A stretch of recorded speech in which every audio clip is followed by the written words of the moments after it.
Good morning, everyone. Welcome to Tampa City Council. At this time, I yield to Councilmember Henderson for today's invocation. Good morning, Chair. Thank you, everyone. Good morning. We have Pastor William Peterson. He is a dedicated minister and educator in Tampa, Florida, at the Life in Christ Community Church. He is a retired Army First Sergeant, having honorably served for 20 years. In addition to that, he and his lovely wife co-founded the Hope for Tomorrow Community Center, which aims to have a comprehensive program for mental health, well-being, to prevent abuse, reduce violence, and enhance our education and lower crimes. Welcome, Pastor William Patterson. All right, please stand and remain standing.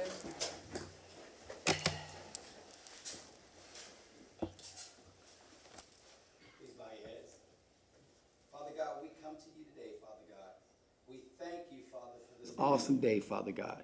Now, Father God, we just ask that you bless each and every one of us today, Father God, especially our leaders, Father God. We ask that you humble their hearts, Father God, and you give them a word, Father God, so that whatever decisions that they make, Father God, that it be impactful and effective to the people that they serve, Father God. We just thank you, Father, for this day. Now, bless each and every one of us, Father. Bless our families, Father God.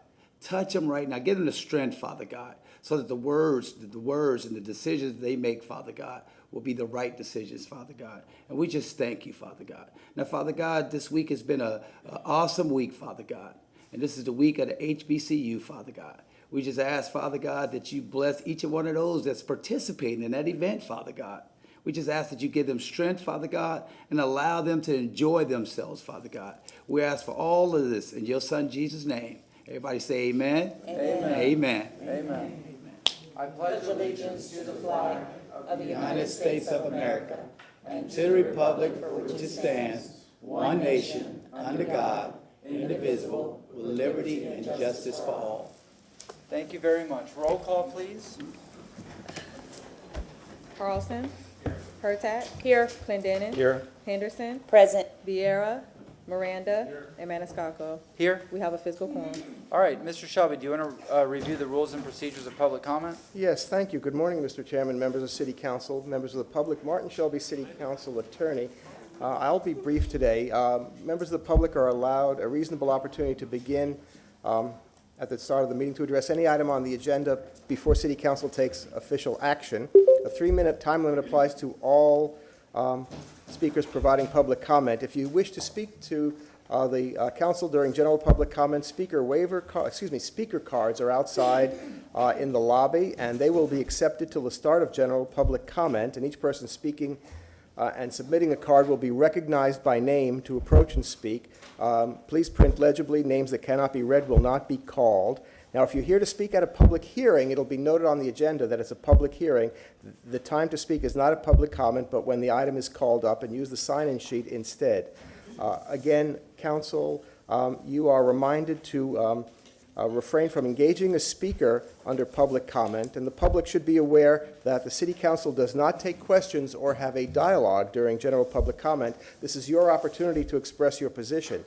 And the speakers are reminded, please, to refrain from making personal attacks against any city official, staff member, or any member of the public. And finally, the chair will rule out of order any person who speaks without being recognized and who does not comply with the rules of decorum and engages in disruptive behavior, including making vulgar or threatening remarks or making or causing disruptive noises or sounds or displaying signs or graphics. Your cooperation is appreciated. Thank you. Thank you very much, Mr. Shelby. Also, I just wanted to bring up a memo that I sent out to council members by email, and I printed it up as well, regarding the rules of procedure. Just a reminder, we did adopt new rules recently. I want to adhere by that. Remember to speak when you're recognized. 5-minute go-around on first discussion, 3-minute on the second go-around. And also with the in the audience, please refrain from any distractions, any noises, finger snapping, all that kind of stuff. I will rule people out of order that are out of order, and we'll take it from there. So if council had a moment to read the memo, that's it. I want to memorialize that, put it into the record. So the clerk already has a copy, correct? All Mr. right. Chairman, I would ask that council, having looked at the memo, make a motion to affirm the memorandum and to have it memorialized by having it included in the minutes of today's meeting. All right, we have a motion. Do we have a second? Mr. Miranda. Second from Councilmember Miranda. All in favor? Aye. Any opposed? Thank you. Thank you very much. All right. May I get a motion to adopt the minutes of the regular session from September 5th, 2024 and September 12th, 2024? We have a motion from Councilmember Miranda, second from Councilmember Clendenin. All in favor? Aye. Aye. All right. Let's go through the agenda. We have some housekeeping. First, item number 47 is to be heard after item 61. I just wanted to put that there. Item 60. Yeah. Yes, 47 after 61. So we'll pull that. Item 64 ties in with item 75, so we can have those together or back to back. And then we're going to go through staff reports one by one. Is there an administration update? Chief Bennett? Good morning, Council. John Bennett, Chief of Staff. Good morning to our public. There was a request from the presenter on item 72, which is our city attorney, Andrea Zellman, to move 72 to staff, to administrative update, if that's council's pleasure. All right, we can, is there any objection to moving 72 as the administration update? And we'll take that up after lunch. Can I get a motion to that effect? Motion from Councilmember Miranda, second from Councilmember Clendenin. All in favor? Aye. All right, so that takes place of that. Item number 68, do we need staff present for that? I don't hear a yes, so we'll put no. Item 69?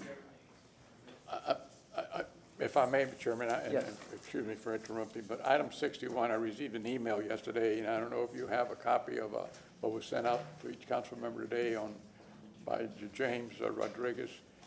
He's a ranking military. Yeah, but we can talk Personnel. about it at 61. Did you get one? Yeah. Okay, I wanted to make sure everyone got one. Yeah. All right, thank you very much. Yeah, I That's received all. the email, so that, once we get to that. Item 69, do we need staff present? I hear a no. Well, there is nothing, so. Item number 70, this is just a staff report. Yes. Yes, they're here. So and then I think we have several people from the planning commission online with that. Item number 71, that's gonna be Yes. in person. Item number 72, that we already discussed, that'll come at administration update. Item 73? Yes. Yes. All right, item 74? There's a PowerPoint presentation, so that's gonna be a yes. Item 75? Okay, yes, all right, so 64, as mentioned earlier with 75. Written staff reports, are we good with 76 and 77? Very good. I'm fine with that. All right, so we'll receive and file those at the end, once we get to that.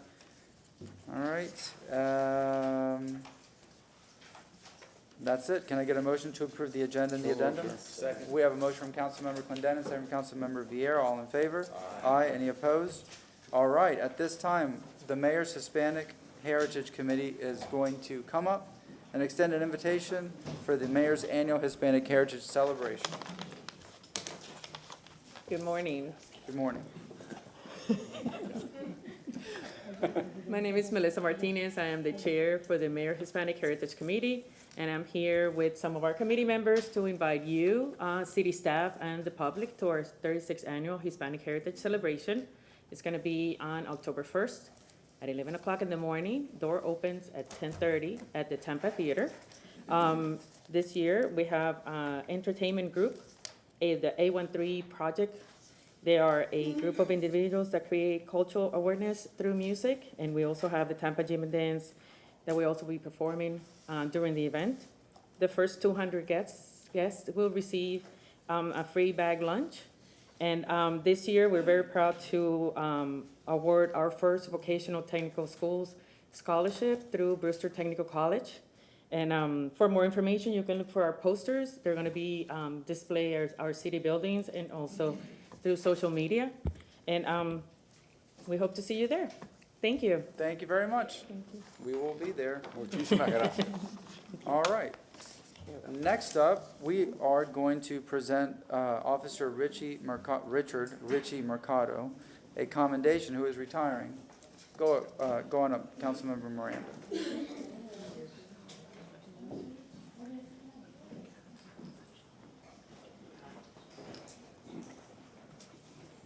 Honorable Chair of Tampa City Council, honorable members of Tampa City Council, it's been a pleasure of mine to be here, but also come with a sad heart that our good friend Richard Machado is retiring after 17 years with the Tampa Police Department. He has a record of public service his whole life, really. He was, and to be a master sergeant in the United States Air Force, that means that less than 1% of all airmen or airwomen in the United States Air Force make it to that rank. And you did within less than 1%. So you're better than 99% of somebody else. I'm only guessing with you, but to get that far and that high, it's an amazing feat. And you were also with the Hispanic Bilingual Committee. You also served when you were officer with the police department in the Spanish News channels. You did Ybor City Community Development Corporation. You were an orientation police officer. There isn't anything that you haven't done. You were at one time the mayor of Ybor City. And how was that? You get paid a lot? A lot of nothing. Well, that you keep it with you all the time, though. That's the main thing. Money you spend, what you learn in office as being mayor of Ybor City, you can retain your whole life. Excellent. But it's my pleasure, and I'm saddened that you have awarded you 3 life-saving awards, 3 excellent duty awards, 14 saving drivers award, and a master in police award. So it's a gentleman that's given his whole life, not only to the citizens of Tampa, but to the United States of America. And we miss him dearly. You see him all the time in the next building where there's 3 entrances and exits, and he looks like a radar screen doing like this, make sure everything is coming in perfect and looking well. But he does it with class and dignity, and he's very professional, and it's my honor. I'm saddened at the same time that he's retiring to represent the city of Tampa, giving him this commendation as the commendation for what he's done, not only for the city, but for the whole country. I'm honored to do that. Thank you.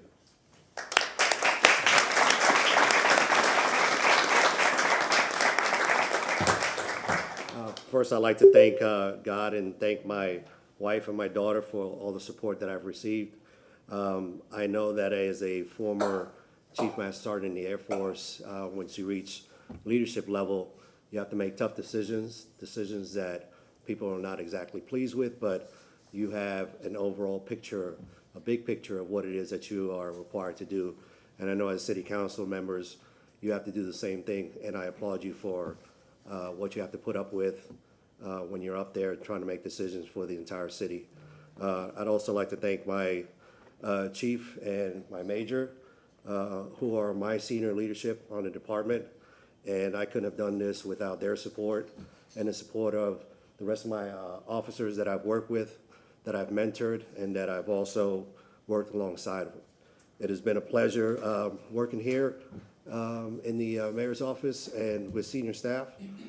I've been here a short time, 3 years, but I did 13 years in Ybor City, and I've seen a lot, and it's been an emotional ride since yesterday. So trying to do this without crying, but I just want to say that I'm humbled by all the love that I received and the support, and I look forward to retirement. Thank you.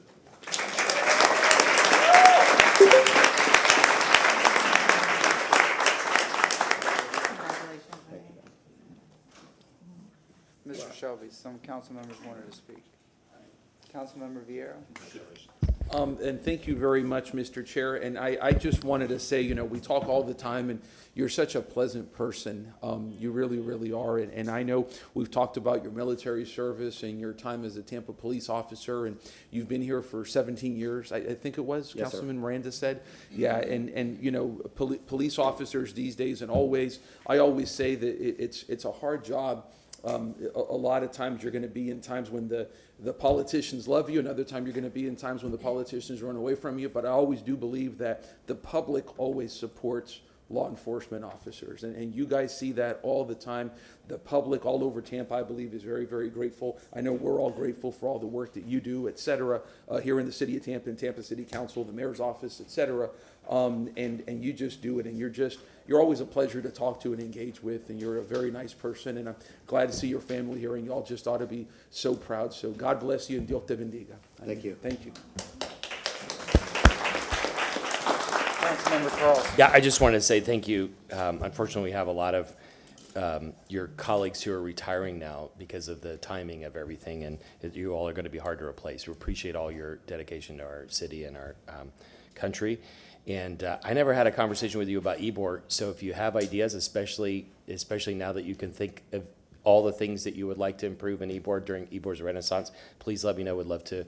I think I can buy you coffee now that you're not a staff member. So I'd love to do that, or a cigar. Thank you. Okay. Yes, ma'am. I just want to say thank you so much for being so wonderful and welcoming when I joined council, and you have reached out to me when you hear about different issues to help give some background on things, and I've really appreciated that, and I always appreciate when staff does that, and I really want to say thank you for that, and you're always a friendly face, and we will certainly miss you, but your retirement is well earned, and I'm sure your family's really looking forward to having you home more often. Thank you. Yes, ma'am. Congratulations. Thank you. Tomorrow morning you wake up and you get to do as you please. That's just the way it takes us. Yes, sir. Well, I was retired once, and you see how that worked out for me. And and I know you've been through the retirement once before, and now again, at least. So just be careful what happens, because it's tough to stick. But enjoy the time that you have. Thank you. Thank you. Yeah, congratulations on your retirement. You're certainly going to be missed. You're always a friendly, smiling face. You're just an all-around great person. And even my dad had the opportunity to meet you the other day. Oh, really? Yeah. We bumped into each other. Oh, that's right. Yeah, the game. Yep. Gotcha. So you're just one of the best around here. So congratulations. Enjoy your retirement. Whatever you do, be happy. Life is short, and just have a good time. Thank you. Yep. Thank you, sir. All right.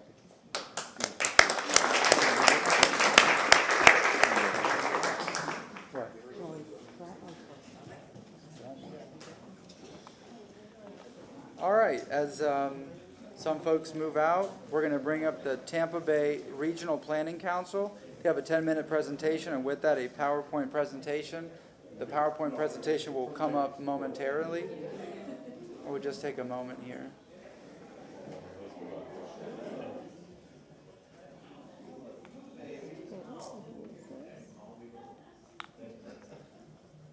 All right. We have the presentation here. It's going to come up on the big screen.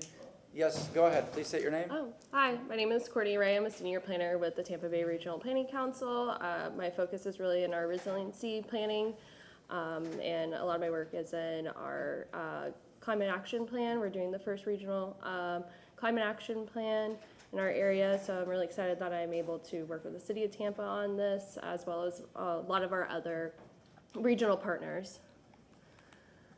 So I want to thank the city of Tampa and councilmen for their leadership. And they've been an integral part of our council for many years, especially in our resiliency committee. We have Ybor on it, and it's really been great to have such leadership, especially with everything that you guys are doing here. It's something that we can learn best practices from in other areas that aren't doing as much stuff, but are wanting to in the future. So our mission at the Tampa Bay Regional Planning Council is to serve our citizen and member governments by providing a forum to foster communication, coordination, and collaboration to identify and address needs regionally. And we're one of 10 planning councils across the state of Florida. We're a special district government, so we are collaborating not only on our regional scale, but across the state to make sure that we're all having best practices about what's going on in our in any area across the state. These are our officers. We'll recently change up in December, so you'll see some new faces when you're going in to some of our meetings. But we definitely have a diverse group of people that are there leading us along the way. So we've been convening the region since 1962. We're from 6 counties, 23 municipalities, representation from FDOT, FDP, and the Southwest Florida Water Management District. So we cover all the way from Citrus County down to Manatee County. Some of our focus areas is economic development, emergency preparedness, environmental planning, different planning technologies, and resiliency planning, which is where I do most of my work in. So some of the things we do, the Regional Government Liaison Program, which is why I'm here today. I am the representative for the City of Tampa, so anything you need, you just ask me if you need any help. That's what we're here for. Planning support and technical services, some of the things that we provide to you as a member of government and can help you with. And then regional convening, some of our committees and initiatives that we're doing. So our Government Liaison Program just began this past year. We're really here to grow partnerships and understand the unique needs of each community, understanding what our member governments need. So we're really here to deepen our understanding and expand our knowledge across the region. And again, we want to identify what each community, everybody is unique in their own communities. So understanding each of our member governments' needs is really important to how we do planning processes and other things that we can provide. Some of the technical services that we do provide is we have a variety of things that we do, from economic modeling, policy and plan development, greenhouse gas analysis, scenario planning. We're always looking for the next and best thing, different technologies to advance our understanding and give the best planning practices to move forward. Also, some things that we always like to point out is that if there are things that you need, we're a public agency that you can as a public agency, you can directly contract with us. So there are little things that you're looking for and things that we can do internally. We're happy to be able to work with you and do anything that you're looking at. So some recent highlights that we're doing, I'll touch on the McDill Military Installation Resiliency Review that we just published.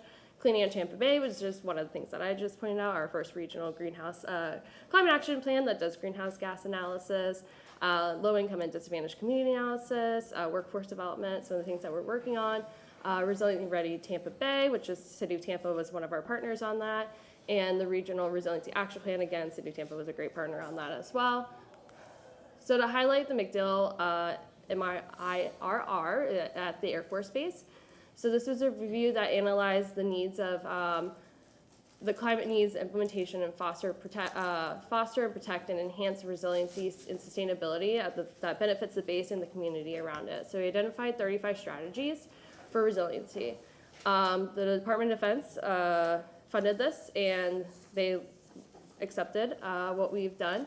And they are possibly looking to fund some of these projects that we have identified. So we are willing to work with you to be able to find funding through DoD to be able to fund some of these strategies that we've been able to find. So first one that we want to do is a joint participation agreement, City of Tampa with the base, Tampa Bay Regional Planning Council, and any other partners. We want to make sure that we're meeting on this and that we're doing these things that we've identified.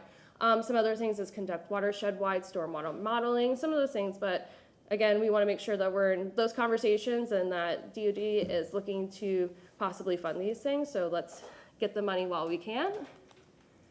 Some of the other things that we convene, the Agency on Bay and Coastal Management, again, City of Tampa is a great partner on that, Tampa Bay Regional Resiliency Coalition, LEPC, Local Emergency Planning Committee. So a lot of different things that we're doing, and we're expanding, looking at doing some resiliency and sustainability networking, community engagement networking groups, and some of the things that we're looking forward to the future. We really just want to provide a service, but understand that regional needs are really important. It's not just that city and county. Working together on these is really important. So our next meeting is October 14th, which I'm sure you know. I hope we'll see you there. And here's my contact info. If you have any questions, please feel free to reach out. If I don't have the answers, somebody does. All right, thank you very much. Councilmember Clendenin, you're the representative for the city on the board. I am. Thank you, Courtney, for coming over today. Welcome to Tampa, the best city in the region that you represent. I want to give a plug to the staff of the Regional Planning Council for all the work that they do. It's very eye-opening to see, the technical expertise that you all come and your coworkers come to the table with. The diversity of the issues you deal with, it's incredible. And I'm most impressed with the environmental impact issues that you all deal with. Knowing that we live in a region that we share, like water estuary, and of course, air quality, but the water specifically, and the health of the bay, health of our rivers, and how integrated all of those are with the counties that you all represent and all the municipalities, and how we all impact that shared resource, and how serious this council takes that. It's been a lot of detail. It's fascinating to see the statistics and the studies that you all have conducted, and the partners that you all have created for that. And I definitely appreciate the work that's been put into the McDill Resiliency Plan.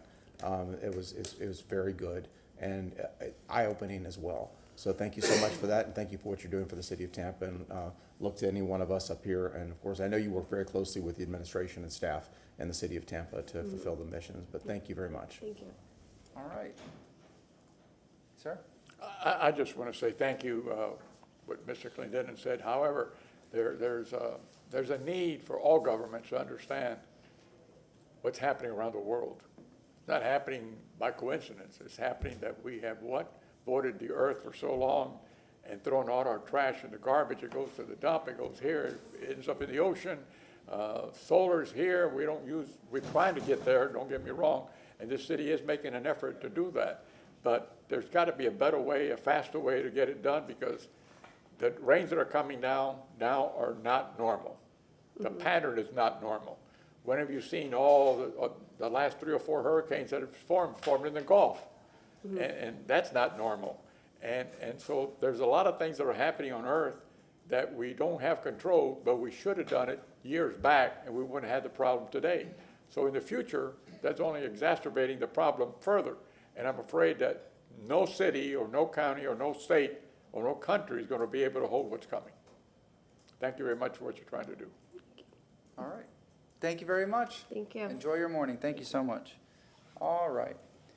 Now it's time for public comment. Our first speaker is Stephanie Pointer, and followed by Miss Eileen Henderson.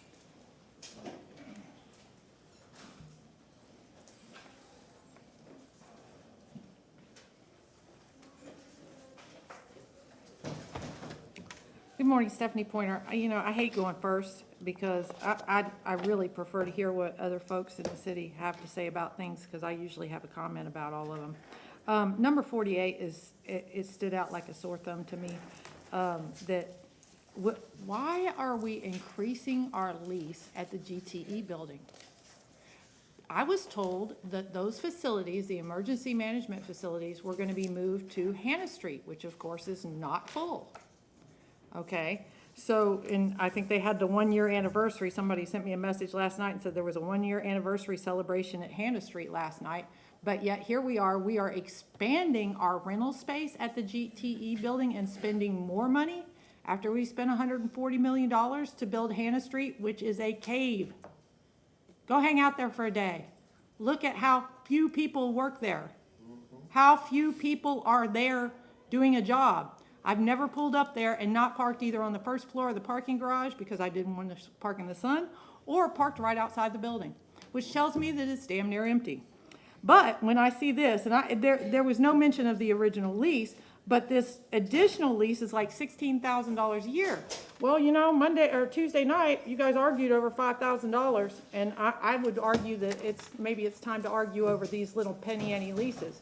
Because last week I came to you with the $10,000 a month lease for a parking lot yard when we have a 8-acre property that's capable of housing that facility now for TPD. It just seems to me like there's not a whole lot of common sense going on here.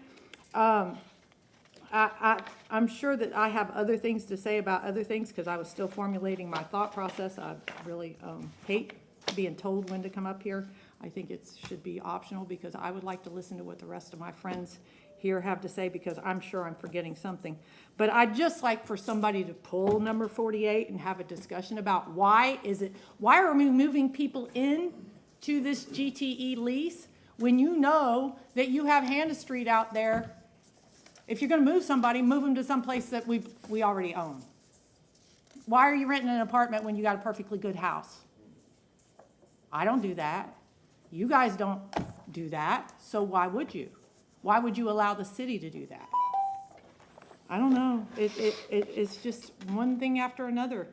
And, you know, we've got these big fish that I keep talking about that are part of the budget that nobody's talked about during the budget meetings.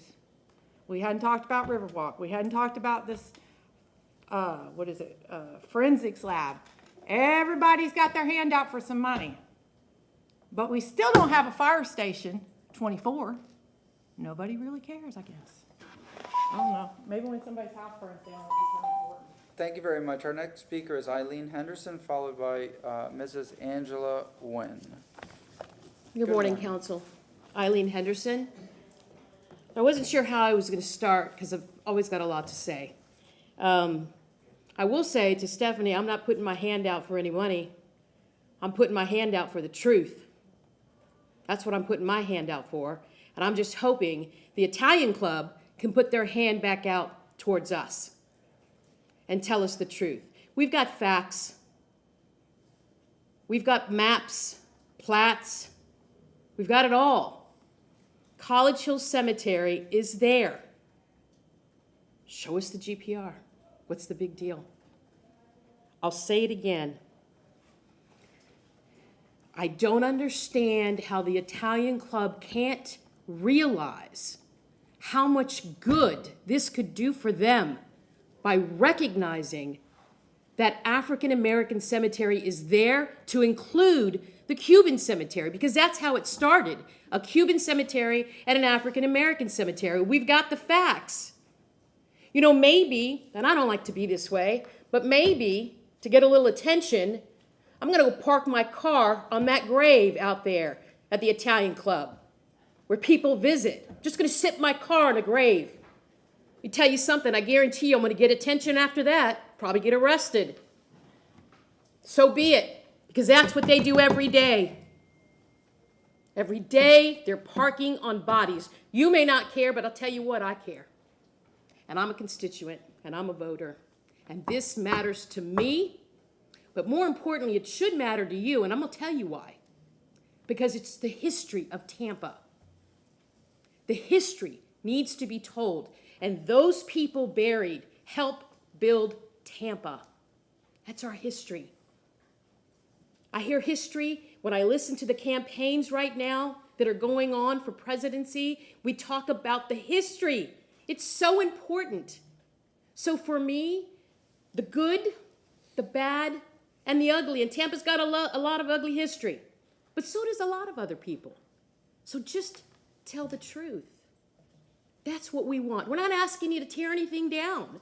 I heard from a friend of mine that said, you know, Eileen, they're afraid you want to tear stuff down. I'm going to tear stuff down. That's impractical. In fact, my aunt and uncle are going to be buried in that mausoleum. I don't want to tear anything down. I want the truth. The truth will set you free. Thank you. Thank you very much. All right, Mrs. Nguyen, you're next, followed by Montesnon. Good morning, Council. Angela Alderman Nguyen here to speak in regards to College Hill Cemetery and the Italian Club.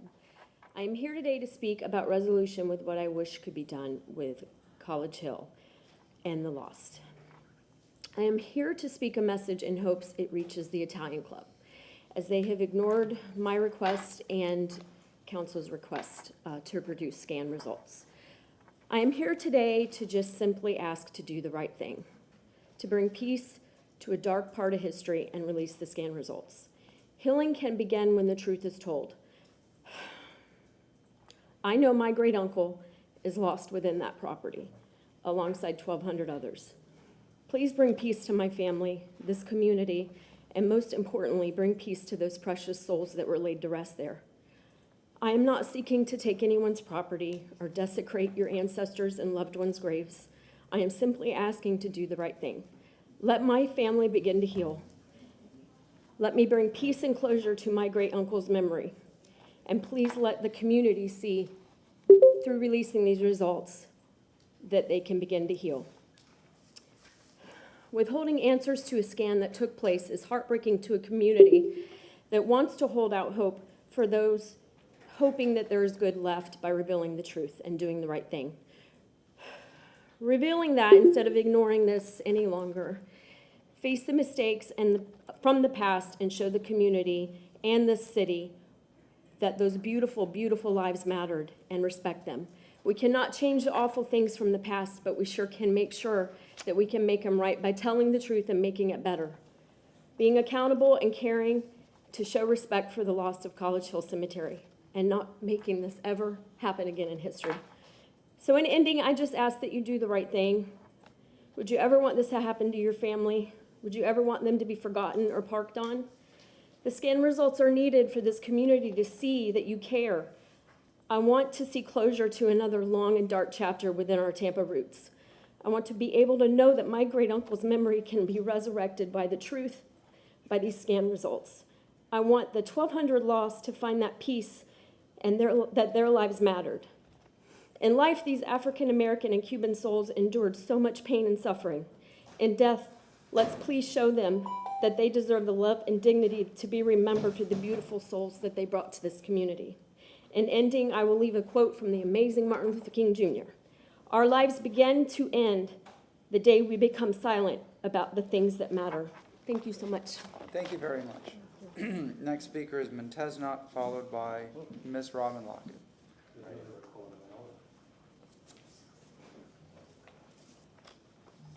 Montesnot, Tampa, Florida.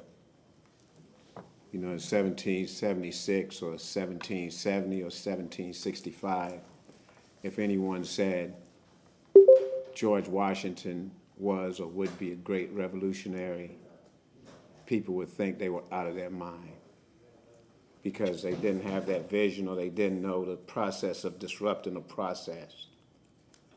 And in 2024, if someone say that the white school shooter is a great revolutionary, somebody would probably say that's horrendous and you're out of your mind. But the fact of the matter, those are the white kids that's the new revolutionaries. They're the new Che Guevaras. They're the new Fred Hamptons. They're disrupting the system because the old people don't know what to do and the old people don't know how to do it. And they continue with the violence. They perpetrate violence against society in the worst way, and they want you to accept it. And other things, they want you to think that's horrendous. You know? We see the worst form of violence, violence that you couldn't even imagine that's going on. Exploding pagers. Who would have thunk it? Exploding pages. Thousands of pagers exploding. And they say that's some kind of military tactic that they're using against the people, against Hezbollah or whosoever it may be. But what it is white people terrorizing everybody in the world. The United States and NATO is using Ukraine to terrorize Russia and China and socialism. The United States is using occupied Palestine, to use the word Israel, the word normally don't come out of my mouth, to terrorize the people in Palestine, the Middle East, North Africa, and throughout Africa. And it's the worst form of terror you can possibly see. And when I should be here talking about reparations for African people for 824 years of injustices that has been done to us, you have to realize and recognize that situation in Palestine. How could people be so wicked? Then they talk about Hitler.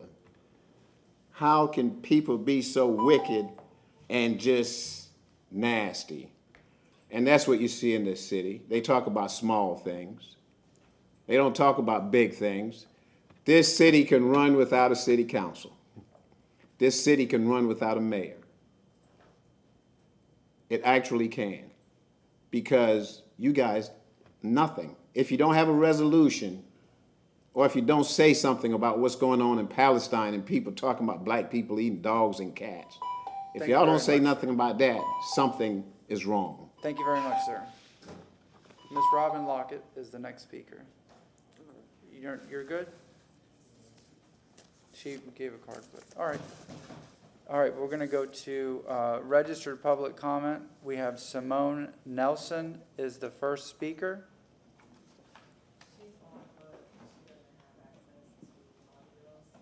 Okay, we'll go back. We have Mr. Ronald Scaglione as the next speaker. If you would unmute yourself, Mr. Scaglione, it's your time to speak. Good morning, Council. Good morning. Go ahead, sir. My name is Ronald Scaglione, and I reside at 309 South New Jersey Avenue. All should have a packet that I submitted to the clerk's office for distribution and review regarding this subject that I'm about to talk about. First reading was held on October 13th, 2022 for rezone 2229 on a parcel on McDill. Exhibit A in my packet is a copy of the overhead presented to council by Zain Hussein as a site plan for this project. I call council's attention when they see it that the note has no dumpster depicted for the council or the public overhead. The staff report submitted to council for viewing had a notation on page 2, which I highlighted, which was to add a dumpster to 301 South New Jersey Avenue on phase 2 of this property rezone. The staff report was not available for the public or stated otherwise on the overhead for the public input. At this hearing, the representative, Steve Michelini, who I know is in the room today, responded to a question presented by Len Hertak asking for location of residence and clarification on the dumpster. He responded to her with a very, with a response that said that phase 2 had townhomes and commercials properties all around this, never mentioning my single family home abutting this site. Please refer to the package on the locations of the street addresses. Note the dumpster is being built on 307, not 301 South New Jersey, which the packet had notations on. On November 2nd, the dumpster location was changed to the applicant's 307 New Jersey location and submitted to Kathy Assoni's group for presentation to council for second reading. On April 24th, I noticed the dumpster pad being constructed next to my home per the photo in my packet, and I contacted Development Services and spoke to various department heads and solid waste. I've also recited in my packet 4 significant errors as well as the applicant has submitted as part of this defective plat and defective rezone. I'm asking City Council to initiate an investigation with Development Services to remedy this improper location of the dumpster and to instruct them to move it to where it was approved by this second reading or by this first reading where staff's report called for it. Given these material errors which were committed by the applicant, the dumpster must be moved to a relocation of 301 South New Jersey or another area within this 20-unit project and not be allowed to be on 307 South New Jersey. Furthermore, City Code Section 27-288B states, if not prohibits dumpsters being located in front yards of residential areas. This dumpster is right next door to my front yard, and I thank council for hearing me in this public comment section. I hope they'll take action. Thank you very much. We're going to go back to Simone Nelson, not unmuted. Michael Randolph, is Michael Randolph on? Good morning. My morning, name sir. is Michael Randolph, and I'm with the West Tampa CDC. Today, I'm here to talk about one of 4 about economic development program. The focus is to increase public safety and increase generational wealth. The title of the program is the Home-Based E-Commerce Objective Initiative. The objective is to increase resident-owned businesses and job creation. What's unique about this program is that it's low cost to start up because there are no bricks and mortar. In fact, people can start their business from their house. What we do is to monetize resident skills. Everybody have a skill. We convert it into money. In addition to that, we work with the residents to own professional business plan. In order to help them, we're going to provide what's known as micro loans that can be converted to grants if that business begin to hire people from the community. Funding is coming from partnership with banks, in addition to corporations and foundations. We have access to over 30,000 grants by way of our subscription to the Foundation Center and the Grant Station. That means that we have available monies that we can go after that nobody else is going after. Students will be provided with the computer and access to the internet. The focus group that we're looking at is senior citizens, at-risk youth, those with criminal records, seniors, head of household, and low income. We project that anywhere from 40 to 60 new full-time and part-time business will be started out of this initiative within the next 5 years. In addition to that, 80 to 100 new jobs created. Students will have mentors by way of school and the Small Business Administration. In addition to that, we're looking at, when we get our new building, to start a small space where they can have space to start their business in terms of an incubator center. I also wanted to remind people about Zion Cemetery in Rovers Park. We're still working on that, and we could lose up to $7 million if the different players do not come together. Thank you very much, and have a great day. Thank you, Mr. Randolph. Simone Nelson is not on or is not on? So I can skip? Okay. Adrian Rodriguez, you are the next speaker. Adrian Rodriguez, if you're on, please state your name. Go ahead. Good morning, Adrian Rodriguez. Can you hear me? Yes, ma'am. Good morning. Good morning, Council. How are you? I would like to share a couple of important things. First of all, in 12 days on October 1st, HB 1365 goes into effect. That's unauthorized public camping and public sleeping. This will significantly impact our homeless community. The Tampa's mayor and her administration, they have not, as far as I know, done anything to help the homeless. But instead, Mr. Adam Smith directed me to Catholic Charities. They seem to be the only organization helping the homeless. They can be reached at 813-631-4370. Also, for anyone in need of help, there's a resource website, findhelp.org. If you type in the zip code, it'll show you resources available to you within the community. It's a very, very helpful website. Now, the reason I'm wanting to speak today, and I really don't like to speak at council, is because in addition, to your CRA meetings, regular meetings, special meetings, budget meetings, and hearings, it's safe to say that you are at council about 50 Thursdays annually. So there happens to be an individual that utilizes 3 minutes every single Thursday.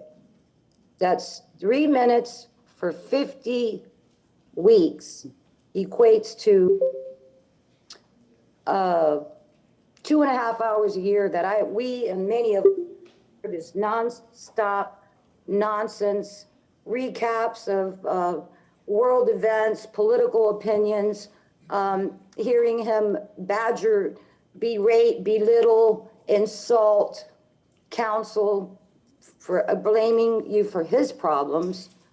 And it's just noise, and I'm really tired of it. I don't have 2.5 hours a year to donate my time to hear this bullshit. And excuse my French, but I've just had enough. I mean, this person's been coming down there for decades. Did you know that in just 1 year, that equates to 6.2 days? Bro, take a vacation, 6.2 days. So I'm asking council to put a stop to the vulgar language that has been used in so many meetings, the inappropriate attire that is worn to council, that should be banned as well. Nazi symbols with the names of council members, to me, is totally inappropriate. So I don't know why this individual has done this, maybe to feed his ego, to give up 3 hours of his Thursday, every Thursday for 50 Thursdays. That's 2 months. That's in 10 years, it equates to 2 months. But the main reason I'm speaking today is I could hear all day long, Angela Wynn, Miss Lockett, Miss Pointer, Miss McCaskill, but I'm sick of the noise and I'm sick of the disrespect and his reference to female body parts. Thank you very much. Just crap. And I want it to stop. Thank you very much. And also, for the public, please watch the language. We have families watching at home, kids watching at home. And in regards to decorum, and have I discussed the rules and everything at the beginning, please be mindful of that. If not, I will bang the gavel and call folks out of order. All right, Carol Ann Bennett is our last speaker online. Okay, we'll go back to Simone Nelson. Simone Nelson will be our final speaker for today. Please state your name. Go ahead. Hi, my name is Simone Nelson. Can you guys hear me? Yes, go ahead. Hi, I'm a resident at 2927 West Santiago Street, across the street from the Ritz-Carlton project being done by Coastal Construction and the related group. We've had a bunch of issues with them dropping paint on boards, concrete, materials, all of our buildings, roofs, and patios. We've spoken to the city, but nothing has really been done to alleviate or mitigate any of these issues that we've been seeing. Currently this year, the biggest issue we've been dealing with is mobility. It's as if each morning we wake up and there's something new happening around the streets around us. They have road closed signs, they have cut off with access, and as a group of condos that are along Santiago Street, we only have one access from Isabella Road to enter our homes and exit.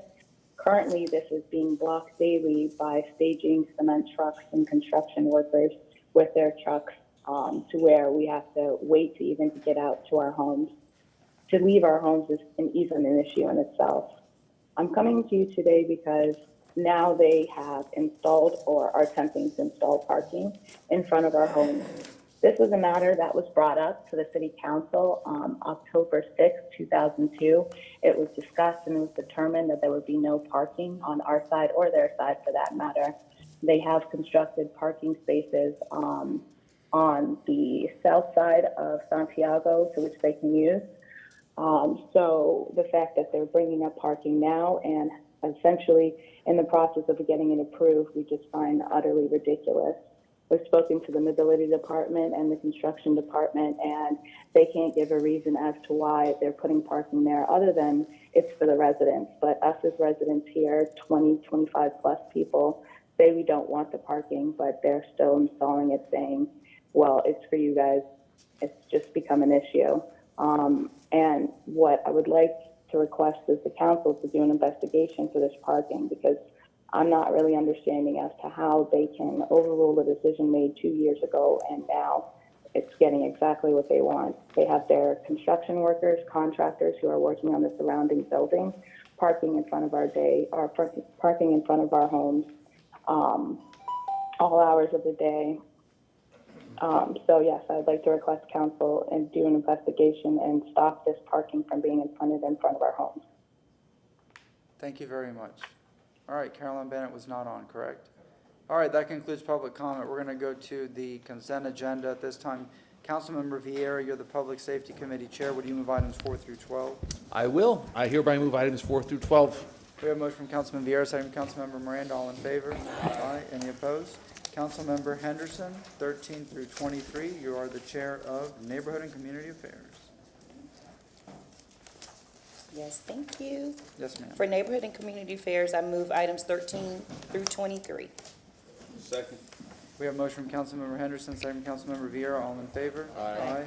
All right, next up we have Councilmember Hurtak as the Chair of the Infrastructure Committee.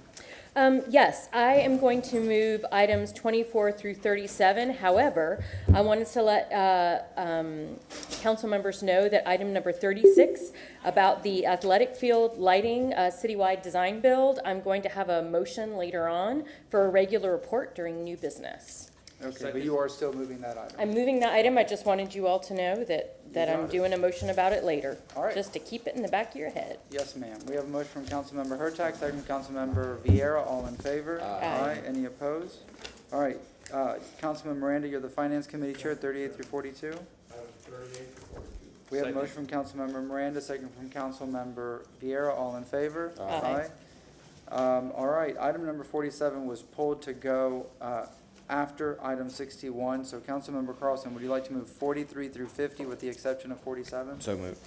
We have a motion from Councilmember Carlson, second from Councilmember Vieira. All in favor? I have something I want to say. Oh, we have a motion and a second. Before we vote on that, Councilmember? Yes, and this was talked about during public comment today, but I also have a motion about the GET building and the leases that will come during new business. All right. Mr. Yes, sir, Councilmember. Well, let's vote on that and then I'll have it. All right, so we're going to vote on moving that entire part except 47. We had a motion and a second. All in favor? Aye. Any opposed? Councilmember Carlson, you're recognized. Yeah, could we just do 54 as a separate vote, please? Okay. Councilmember Clendenin, 51, 2, and 3. I move items 51 through 53. We have a motion from Councilmember Clendenin for 51 through 53, second from Councilmember Miranda. All in favor? And then a I move separate item vote. 54. We have a motion from Councilman Clendenin on 54, second from Councilmember Vieira. Roll call vote. Clendenin, Yes. Henderson, absent. Vieira, Yes. Miranda, Carlson. No. Hurtak, Yes. and Maniscalco. Yes. Motion carried with Carlson voting no and Henderson being absent at vote. All right, since we do not need staff present for 68 and 69, can I get a motion to approve those items? We have a motion from Councilmember Clendenin, second from Oh, Viera. Councilman Vieira. All in favor? Aye. Any opposed? All right, Councilmember Miranda, would you like to set 55 and 56, the public hearings? 55 and 56, sorry. Hearings will be held November 7th, 2024 at 1:30 p.m. on both items at City Hall, 315 East Kennedy Boulevard, 33602, I think it is. That's right. All right, we have a motion, and do we have a second? Yes. Second from Councilman Vieira. Is there discussion? I want to talk about something after this. Oh, okay. All in favor? Aye. This is just to set the public hearings, 55, 56. We can't go to the 10 a.m. public hearing, so we have 2 minutes. Councilmember Hurtak. Yes, and I was going to recommend that we go to item number 70. Oh, they were here, the planning commission staff, but I guess they're outside, so I thought maybe we could just get them done so they can go. Yeah. Let's see if we catch them, because, again, we have to wait till 10 o'clock officially to open those Yeah, hearings. I think they're just outside talking, so I think Okay. they can. Oh, there they are, see? Look That how worked out efficient we beautifully. are. We're early. Never happens. Mr. Chairman? Yes. You want to make that as a motion by unanimous I'll consent of motion council? to listen to item 70 right now. Just by Yeah, unanimous. since they're here, I think it's a good, efficient way to, with time. So we have So a motion. without objection. Is there any objection? No, by unanimous consent, we're Thank gonna you. hear item number 70 now because the planning commission is here and is gracing us with their presence. So, yes, ma'am, how are you? Wow, good morning. Thank you so much for taking us up so quickly. Melissa Zornita, Executive Director of the Hillsborough County City County Planning Commission. So we have a very short presentation to give you an update on where we are with the update of specifically the future land use section of the Tampa Comprehensive Plan. Just to lay out the order of our presentation, I'm just going to cover a brief bit of context as to where we are in the process, and then Jennifer Malone will cover some of the changes, particularly that have been made since your last workshop at the end of June. We've had a lot of community engagement over the last 2 months and are still digesting all of that. Links to all of that has been provided in the agenda backup. So before you continue, I received, I was contacted by a couple of folks regarding some concern on 70. I told them, well, so they know, this is just a staff report. Yes. Because some folks were concerned with, we didn't see it online, we didn't see the Right. information. They will see the information. We are not taking any action today, just so they know. Yes. Yes, ma'am. Absolutely. Yes, this is just an update. We're continuing to get feedback from everyone, including yourselves today, on the draft that has been presented. It has been up on our website since August. We've added some additional tools like a crosswalk so people can see exactly what changes are proposed. That's going to change as we move into the final draft that then comes to you for a public hearing, because we want to integrate as many of the items that we've heard from the public as possible.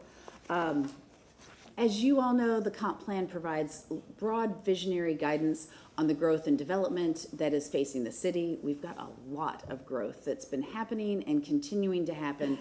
And our proposal is to try to balance that as best as we can by focusing growth along in the areas where it's desired and would be helpful to the city, and then identifying tools to incentivize that And then focusing on the protection of our neighborhoods. We've heard a lot about both of those issues. We've been working on this process since we developed a vision about 3 years ago with you all, and have really value all of the input that we've gotten from stakeholders across the community. It's really been great to see how much people care about the community and want to influence its future. And because we've gotten a lot of feedback in the last 30 days, we want to take some time to continue to digest that. So Jennifer will focus on the changes that we've made since we were last before you, and I'll turn it over to her. And do you know approximately how much time you need for this total presentation? 5 minutes, 10 minutes? 5 minutes at the most. Very good. Ms. Malone, come on up. Thank you, Council. Jennifer Malone with your Planning Commission staff. So I will quickly go through the rest of the slides. As you recall, we have a new place types concept that we presented to you on June 27th, kind of prioritizing where growth should go and giving the tools and the plan for that to happen. We have coastal high hazard area revisions, some neighborhood commercial policy language, a new structure for the floor area ratio and mixed use, and an entire update to the bonus program. Since June 27th, based on the feedback that we heard from this council and the community, we're proposing to refresh our future land use categories, and we also made some changes to the residential 10 bonus. So very quickly, something that after June 27th, we kind of put our heads together and thought about how we can make this more simple. So we heard a lot from the community about these the category changes. So I think we talked about this at length on June 27th, but community mixed use 35 does not necessarily mean 35. It means 30, and then with a bonus, you can get up to 35. So the proposal, based on what we heard from council, is to retain the 30 in the CHHA. There would be no bonus options in the CHHA. The outside of the CHHA would be a 35 by right, and then outside of the CHHA, one could request up to a 70 through all of the bonus incentives that we have proposed in the plan. So we're also simplifying the names, and we're refreshing the bonus options and maximums. Another change that we made after June 27th that we proposed and we're getting feedback on is dropping the bonus in the residential 10 category, except along the transit ready corridors, since that is a focused area that we know we're trying to incentivize growth. This would work in tandem with the heritage neighborhoods concepts. We would also be allowing townhomes in the R10 in more places, but both of those items we discussed on June 27th. During the summer, after June 27th, we had 11 meetings with approximately 200 attendees. We received feedback from a lot of different organizations. There's a lot of support for the bonus tool and the stackable bonus structure, as well as the updates to the future land use category structure and our pedestrian-oriented design policies. We heard that existing neighborhoods should be protected. There are concerns about development impacts on natural assets and quality of life, which I'm sure is not a surprise to you all. We do need to calibrate tools for corridors and transit bonuses, and we're going to be revisiting the mixed use percentage and the floor area ratio and how that's calibrated. We're also going to be looking at the efficient and resilient bonus beyond a LEED certification. That is what the proposal is right now. So we're going to be exploring other ways for folks to get that. There's going to be we're looking at additional resiliency components and incorporating the natural environment further in the future land use section. I do want to point out, though, the comprehensive plan has an environmental section and a recreational and open space section as well. But we're hearing that we need to emphasize these in the future land use. We need to look at historic preservation and adaptive reuse, calibration of specific tools, and we're going to continue to make the plan more user-friendly and streamlined. There were some varied perspectives on the coastal high hazard area. We've been hearing a lot from all sides that the prohibition on the plan amendments might be too restrictive. We're going to be encouraging some nuance and additional resiliency measures.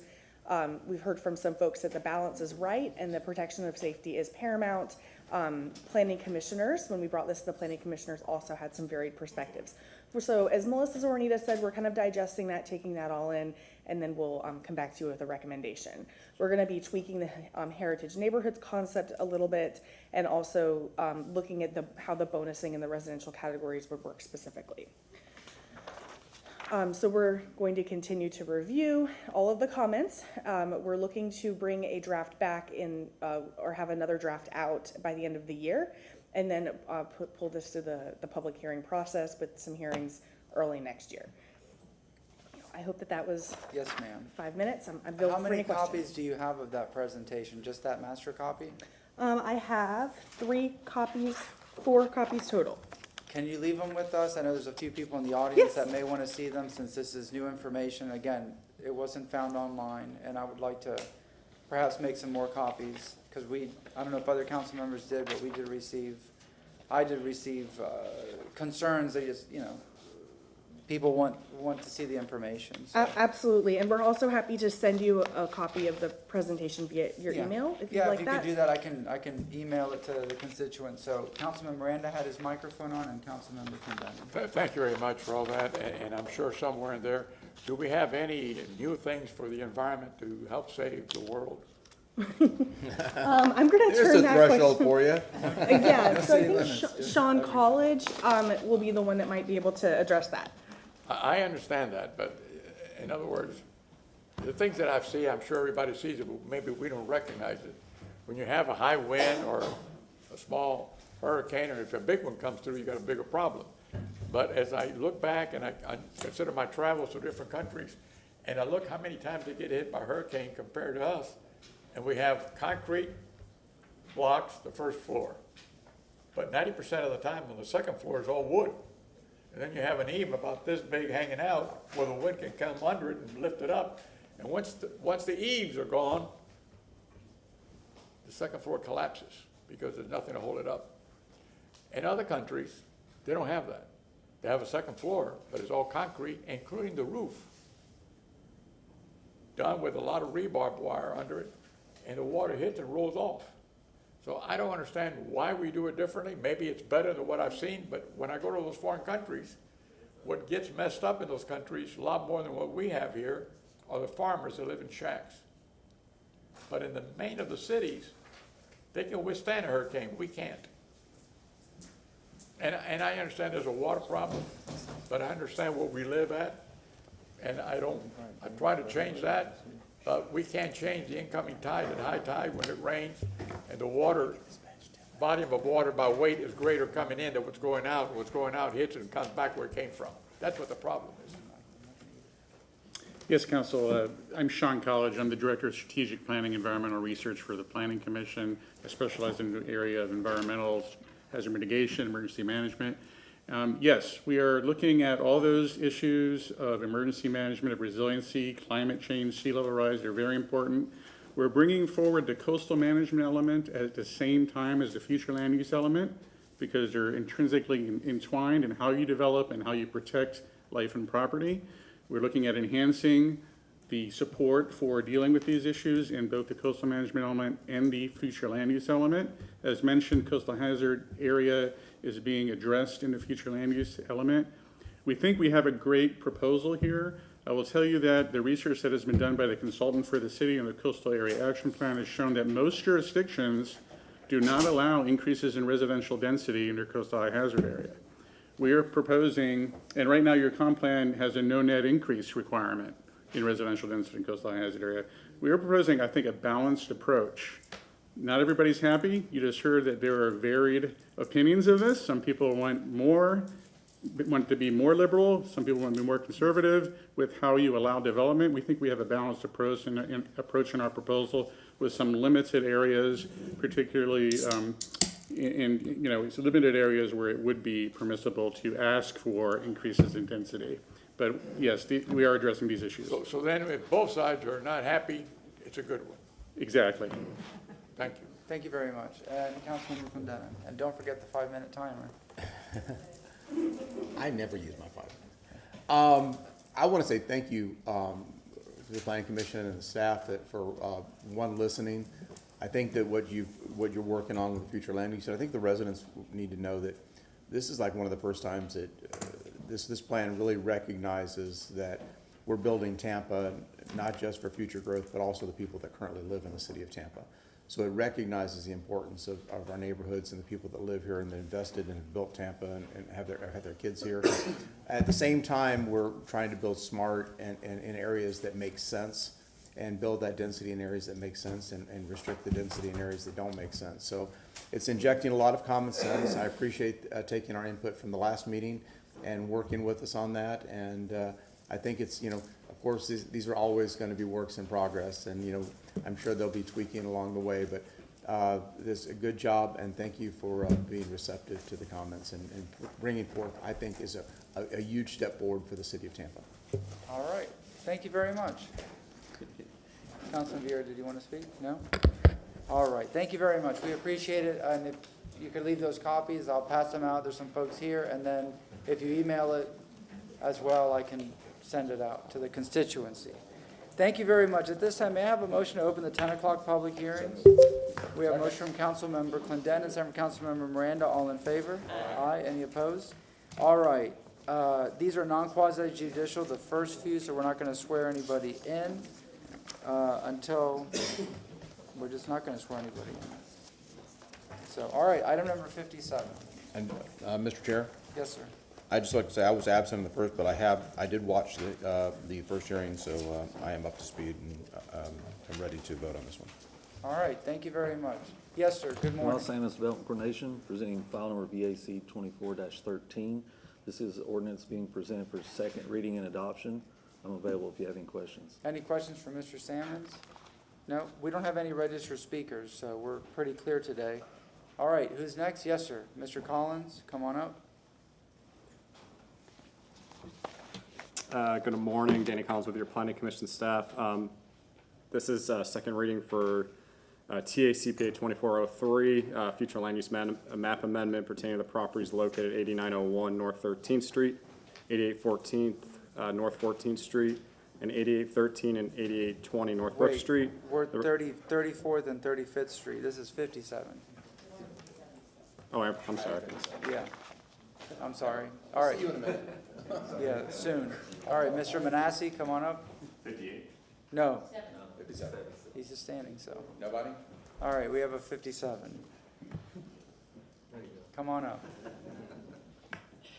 Good morning, Council. Alex Shaler, 400 North Ashley Drive. We received first reading approval on this vacating back in August. I respectfully request your approval this morning as well. I'm happy to answer questions, and the applicant is here as well if needed. Thanks. All right, any questions or comments? No? Is there anybody in the public that wishes to speak on 57? Motion closed. We have motion closed from Councilman Clendenin, second from Councilman Vieira. All in favor?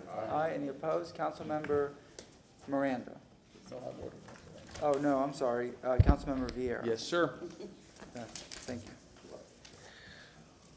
I move an ordinance being presented for second reading and adoption, an ordinance of the City of Tampa, Florida, vacating, closing, discontinuing, and abandoning a portion of 4th Avenue right-of-way located north of 3rd Avenue, south of CSX Railroad, east of 34th Street and west of 35th Street, within the plat of East Bay Park, second revision, a subdivision of the City of Tampa, Hillsborough County, Florida, as more fully described in Section 2 hereof, and approving a request to impact certain vitrified brick streets lying within said right-of-way, both subject to certain covenants, conditions, and restrictions as more particularly set forth herein, providing for enforcement and penalties for violations, providing for definitions, interpretations, and repealing conflicts, providing for severability, providing an effective date. We have a motion from Councilmember Vieira. Do we have a second?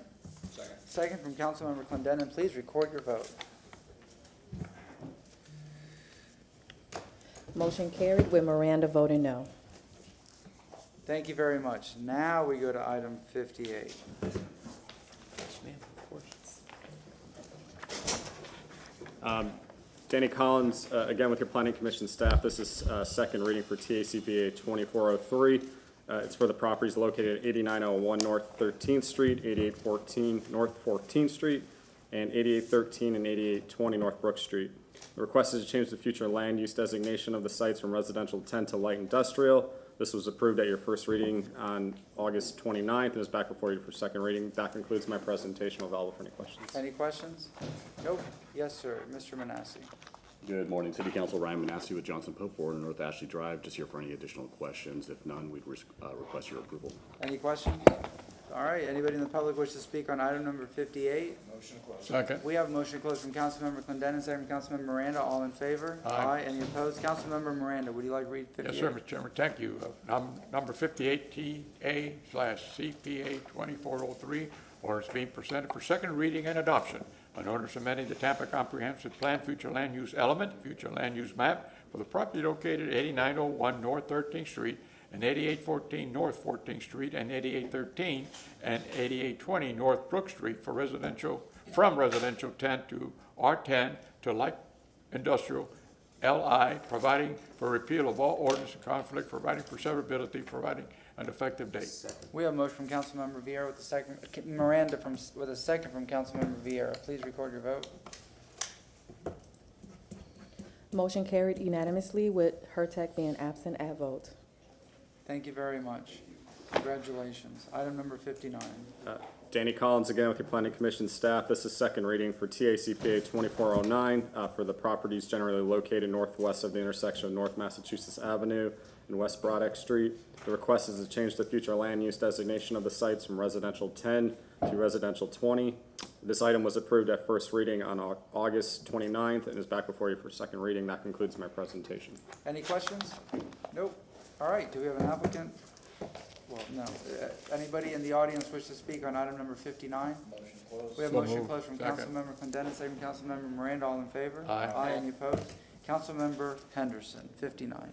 Yes, I move file number TACPA 24-09, an ordinance amending the Tampa Comprehensive Plan, future land use element, future land use map for the property located northwest of the intersection of North Massachusetts Avenue and West Braddock Street, folio number 182406-0005, from residential 10 R10 to residential 20 R20, providing for repeal of all ordinances in conflict, providing for severability, providing an effective Second. date. We have a motion from Councilmember Henderson, second from Councilmember Miranda. Please record your vote. Motion carried unanimously with Hurtak being absent at vote. Thank you very much. Item 60. Danny Collins again with your Planning Commission staff. This is second reading for TACPA 2410. It's a map amendment pertaining to the property generally located at 2101 West Main Street. The request is to change the future land use designation of the site from Community Commercial 35 to Recreational Open Space. This item was approved at first reading on August 29th and is back before you for second reading. That concludes my presentation. Available for any questions. Any questions for Mr. Collins? No? All right. Is there anybody in the public that wishes to speak on this item? Motion to close. We have a motion to Second. close from Councilmember Clendenin, second from Councilmember Miranda. All in favor? Aye. Aye. Councilmember Clendenin, when you're reading item number 60? I move file number TACPA 2410, an ordinance being presented on second reading and adoption, an ordinance amending the Tampa Comprehensive Plan, future land use element, future land use map for the property located at 2101 West Main Street from Community Commercial 35, CC 35 to Recreational Open Space R06, providing for repeal of all ordinances in conflict, providing for severability, providing an effective date. Second. We have a motion from Councilmember Clendenin, second from Councilmember Miranda. Please record your vote. Motion carried unanimously with Hurtak being absent at vote. All right. Mr. Shelby, it's 10:19. We have 10:30 a.m. public hearings, which we can't get to. We have a 1:30, which obviously we can't get to. Can we take item number 66? Item number 66. Yeah. Okay. If not, we'd have to. If there's going to be a presentation, if not, perhaps somebody, I don't know if they intend to do presentations for 66. Otherwise, if there's something that can be done under staff reports, All right. we could ask if there's anybody present for a staff report. We'll pass on 66. A couple of staff reports. Or does council want to take a 2-minute. 10-minute recess? 10 minutes. Let's do a 10-minute recess because we have to wait till 10:30 legally. So we're in recess until 10:30. Yeah.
muted.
right, welcome back to Tampa City Council. Roll call, please.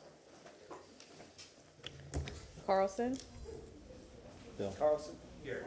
Hurtak, Clendenin. Here. Henderson. Present. Vieira, Miranda.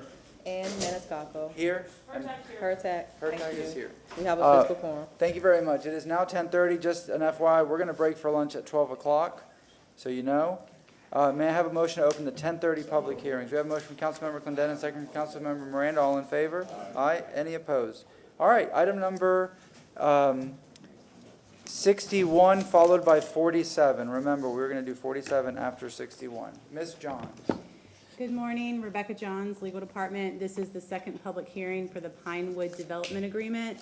You have all received a substitute development agreement. It was amended pursuant to the discussion at the first hearing.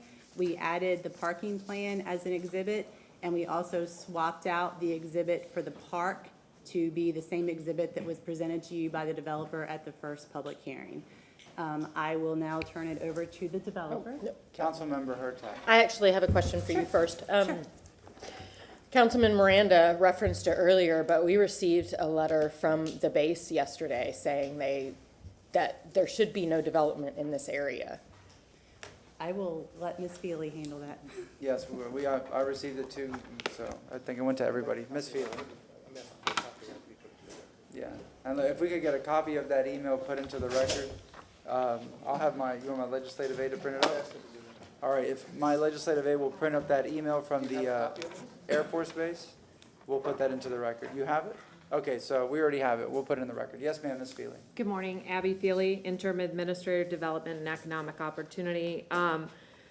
I reviewed the letter that was provided by the base. I have not had an opportunity to speak with Mr. Rodriguez. I did just want to go over, I have an aerial.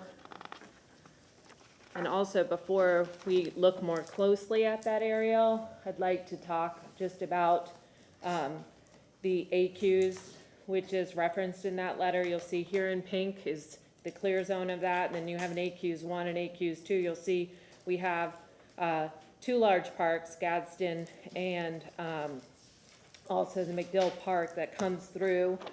Going to this, you'll see the trail that comes here and logically ends up at Pinewood.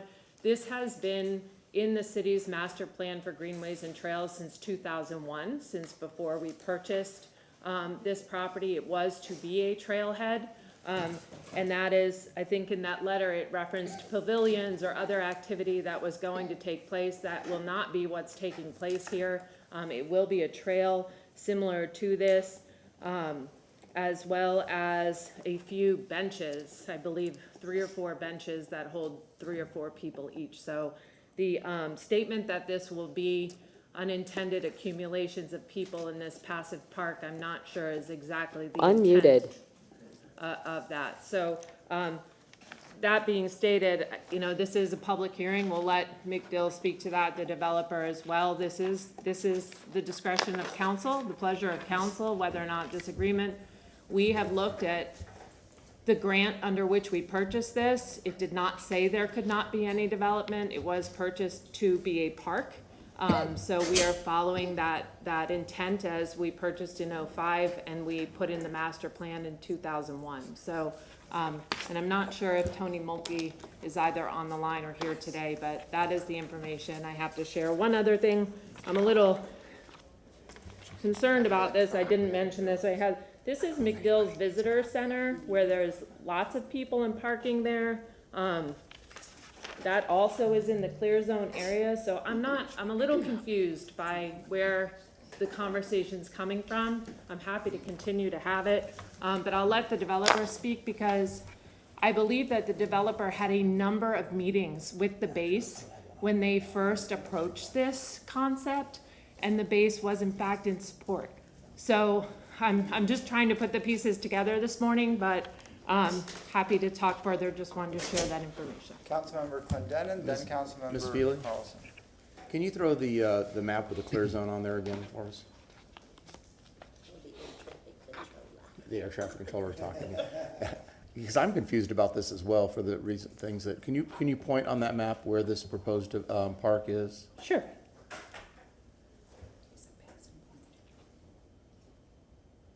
Right.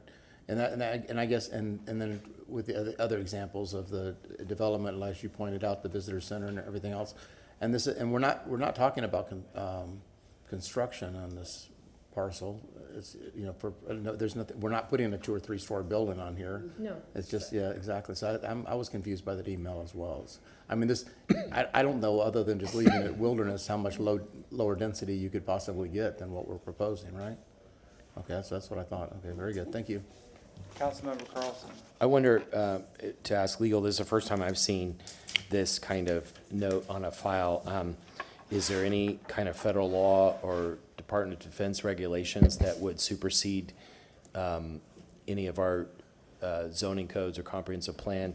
And then separately, I wonder if staff has had time to talk to McDill and whether we should allow those discussions to go forward before we move forward. So I don't know what restrictions are, what deference we should pay to McDill. I can answer the first question as to there isn't a federal law that would prohibit a park and a parking lot to be there. As far as the developers' conversations with the McDill staff, I will let them answer that. Thank you. Thank you very much. Can we mute that? Oh, okay. All right. Mr. Moki, please mute yourself until we call on you. Yes, ma'am. Hi, good morning. Addie Clark, 400 North Ashley Drive, on behalf of the developer. So just kind of wanted to touch upon what Abby had said. So she was exactly right that when the grant was done back in 2005, this piece of property was always considered to be a trailhead. And I have I have the resolution here. If I can have the Elmo. Okay, perfect. So this is the resolution, and then just wanted to kind of zoom into this paragraph specifically. So talking about how the acquisition of the land would preserve health, safety, and welfare of the community and be enjoyed by the public through the use of the greenways, trails, and parks, or greenways and trails. Once the city has possession of the land, they would be able to utilize the types of grants and funds to develop it for low-density resident or recreational uses. So that was something that was always considered and is in fact still the intent today. And as discussed, we are not putting any sort of vertical structure such as playground equipment, pavilion, anything that would, prohibit, some sort of high activity area in this location. And that was because of the discussions with McDill and knowing the severe regulations in this area. So I just wanted to put that on the record and here for any questions. I do have the developer here who can speak to his conversations with the base, dating all the way back from when the first rezoning of the hotel occurred back in 2022. Thank you very much. Councilmember Carlson, Councilmember Miranda. So in the letter, you've seen a copy of it, the email they sent? We were not sent an initial email last night. But it says in there, specifically, they object to a parking lot also. And so, just maybe what your response is and what legal and staff's response is to that part as well. Sure. So our understanding with the park, in order to have this passive trailhead area that was contemplated back in the grant, parking is needed for that. It's ancillary to that use. Of course, we don't expect the parking to be filled 100% of the time, but that is there. And then also just kind of wanted to put up this aerial so you can see there are locations around it. I believe the visitor center is located within that area. There's also a self-storage, and we're actively trying to not put people in harm's way, but we know that parking is required for this use. Councilmember Miranda. I just, listening both sides, I think that this is on second reading, and I would appreciate it very much if we asked McDill to come and meet with the developer or whatever, to have an applicable working relation. We've had a fantastic partner in McDill Air Force Base, and something you do today may 15 years from now, when they're looking at base closures or something, I don't know. I'm just saying that it's, when McDill sent a letter, I'm sure that Mr. James Rodriguez, CTR, US, or whatever AMC means and all that, somebody had to ask him to write the letter, or he had to ask somebody for permission to write the letter. This is just more than just one individual writing a letter. It has to be from somewhere else in McDill. So I'd like to get all that cleared up before we take a vote. I don't want in any way jeopardize your plans and your development, but I also don't want to jeopardize our relationship with McGill Air Force Base. Sure, definitely understand, and I do have Brian Funk here who can speak to more of the conversations that he's had with McDill in the past few years. Good morning, Brian Funk, developer. And speaking to this, the letter, I just found out about this like 15 minutes ago. So, you know, we've made ourselves available to the base. I'm not sure what the problem is, but one of the things I did see from a screenshot from an email of about a week and a half ago is that the line, the basis for this conversation is incorrect.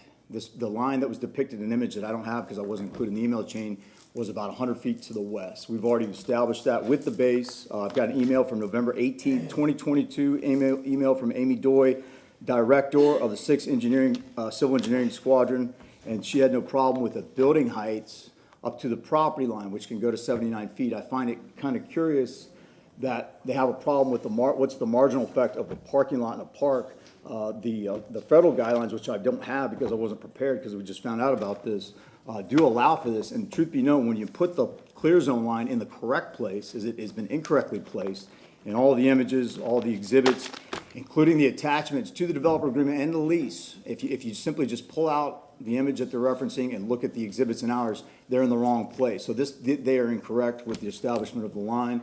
We've specifically stayed ahead of this. There is no parking in the clear zone at all anyway. So again, if you take, the premise is flawed, therefore the conclusion is flawed. If they would just have spent the time and not waited till the last minute to contact us, we wouldn't be in this. But I'm hopeful that somebody or some people from the base will actually reach out and get to the bottom of this, because it seems very late and kind of curious. So anyway. All right. But I do have all the other information you'd requested last time regarding taxes. Like I said earlier, I'm not here to judge you, sir, or anyone else. Okay. But when I get this, I just got to say it myself, I'm here to represent yourself and the McDill and the public all at once. Okay, So, well, I and think I you'll don't- find I it's don't- within the latitude, and we'll have to hammer it out with them, and we'll be back in front of you then. Yeah, I just want to ask, whatever you want. I mean, Yeah. Once we get this, it's got to be looked at, in my Understood. opinion. And I'm not Yeah. trying to hurt your plans or anything No, else. it's gonna be great, we understand. But I've got to just ask for a continuance so you can meet with McDill, and McDill Sure. meet with us, or with you, whatever. Not us really, because we can't get involved in your conversation with Understood. McDill. But I would appreciate very much if you could contact this gentleman here, James A. Rodriguez. He's here.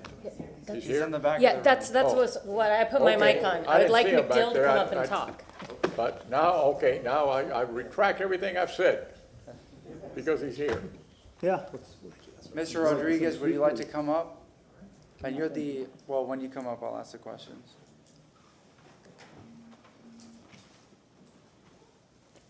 Are you Tony Rodriguez, the author of this email? I am, sir. Yes, sir. Please state your name. All right, I'm Tony Rodriguez. I'm the Portfolio Optimization Manager with the 6th Civil Engineer Squadron at McDill Air Force Base. We just found out that this development agreement was happening during the first reading. We were not notified of it. As a matter of fact, I was with a city staff member, and they literally held up their cell phone and said, "Oh, yeah, City Council is discussing this right now." So we were not notified of this development agreement going forward. So we're not even talking about the second hotel on their site. To go back to 2022, McDill coordinated with Mr. Funk and his legal team on the 6-story hotel, which is on the western side of the parcel, of their parcel. We've yet to have any discussions about the 5-story hotel on the east side of their parcel. We would due to the imaginary surfaces coming off the runway, we would like to see an analysis to make sure that that 5-story would be clear. But irrespective of that, this is the development agreement. This is something completely different. Now, I've put up here on the Elmo, according to our GIS staff at McDill, the orange line is where the clear zone line runs through the city's parcel. Now, to the east side of that line, that is within the clear zone, and the other, which is primarily parking lot, the proposed parking lot, which is shown there, no problem with that. You can have a parking lot out there, but we have I referenced it in the memo, the ACU study, which is our noise and land use study that we do. Every military mission every military installation with a flying mission has an ACUS study. And city staff, we coordinated with this to produce this document. This was finalized in October 2023. City staff was there for that.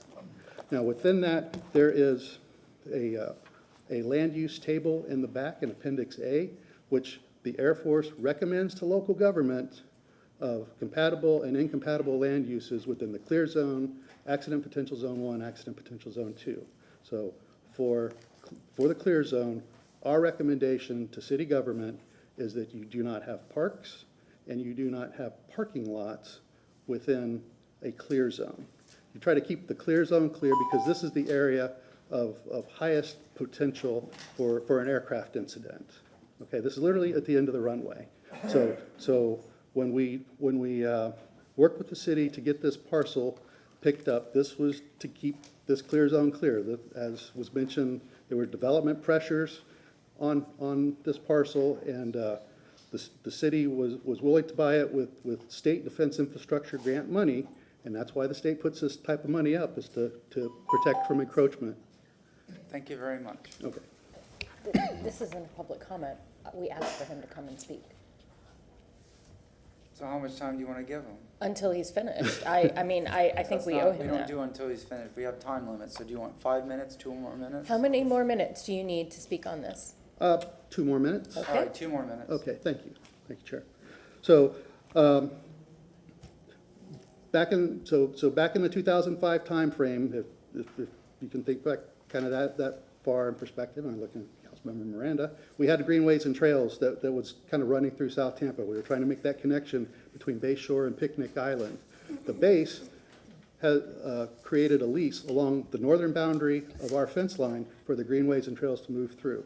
We needed to get the Greenways and Trail across Dale Mabry and then down to our fence line there west of Dale Mabry. So this parcel was going to be that Greenways and Trails connection. So it was more of a connection. There were no amenities like a park that was supposed to be there, so no benches, no pavilions, anything like that, just moving people through. Greenways and Trails is like a road, it's not like a park. So that's kind of how the negotiations went back in 2005 when we worked this out. So putting a park in the clear zone creates health and safety hazards. As I said, this is the area of highest aircraft incident potential in the clear zone. And also, if you put places like gathering places of people in a clear zone, besides impacting the health and safety of the public, it could also adversely impact the air operations of McDill Air Force Base, which is obviously very important to us. Thank you. Thank you very much. Clendenin Carlson. Hello there. Hello, sir. Did we ever work together? I was retired air traffic. I was a manager at TIA in the air control center. Might cross paths. Yeah, your name sounds really familiar. I'm sure we must have at some point. I've been around. Yeah, I thought the names looked familiar. I mean, with all due respect, I understand, I get it with the airports, Tampa International, all airports protect their areas to the best of their degree. And so I get the points that you're trying to make. However, as far as, again, like I said earlier when I was talking to Ms. Feely, as far as low density and having a park property here is just about as low density and low use as you could possibly get, other than leaving it, barren. And then my question, if McDill's interest is leaving this property barren, why wouldn't they have purchased the property? I mean, so if you're going to protect property, why don't you purchase it? I mean, if this is that's and again, why would you, if the interest was that great, why would you build your visitor center and allow all the other development that's occurred within that same area? Which I still think, because people are coming and going, they're not congregating, that the visitor center is an applicable use for that area, because people are not congregating. You're not throwing a concert there where you've got tens of thousands of people just hanging out waiting for an incident to occur. And the same thing with this park. I mean, you're not talking, it's a very, very low density development. So I don't get it, other than just, again, in a densely populated peninsula. We have, McDill is an interesting scenario because you know, the city has grown up around it. We have it's on the final to a major international airport, which is always complex, and you know, we always have to give and take between the public use and the private use and the, you know, our airports, how they integrate, you know, the complexities of that. So I understand your position of trying to, you know, of pitching for the interest of the Air Force Base, but I think in a balanced perspective, that this is a really good balance. Again, it's a very, very, very low ask. I mean, especially when you're talking, I mean, y'all have already got an approved hotel that is actually quite high. So when you talk about the step down from that hotel on Del Mabry to what we're talking about the use for this parking lot, it's, I mean, probably, I mean, I can't even imagine what that step down would look like from the height of that, the original, the approved hotel on Del Mabry. I mean, it's not that much of a glide. It'd be a dramatic glide path to hit a car if you're not going to hit the hotel. So again, as common sense prevails, I think this is a low density development, and I would think that McDill would, you know, be happy with something like that. Right. Councilman Carlson Vieira. I'll hit 3 quick questions and then you can answer them if you want. Number 1, Ms. Philly said that in 2005 the contract anticipated a park and that the city always anticipated a park there. So I wonder, is that your recollection of it, and does McDill have any documents that contradict that? Number 2, I asked the question of legal here. Are there any federal laws that supersede what we might do? And then third, you said that it to not be graphic, it could affect health and safety, but it also might affect the flight line. So what are the potential repercussions of that looking down the road? All right, sir. All right. Chair, may I answer some Yes, questions? sir. Okay, Yes. thank you. First of all, Councilman Clendenin, with respect to the visitor center, we at the base actually carry what we call a permanent waiver for that because it is necessary for the operation of the base. There really is no other place to put a visitor entry control point at McDill Air Force Base other than at the south end of Del Mabry Highway. That's our primary entrance, and so basically the wing commander in the Air Force assumes responsibility with that waiver for any sort of incident that would happen in the clear zone with respect to having the visitor center there. So that's the answer for that. With respect, there are no federal laws as far as land use goes. We at the Air Force do not dictate to you what the land use decisions are. We make recommendations to you. This is what the AQ study is a recommendation.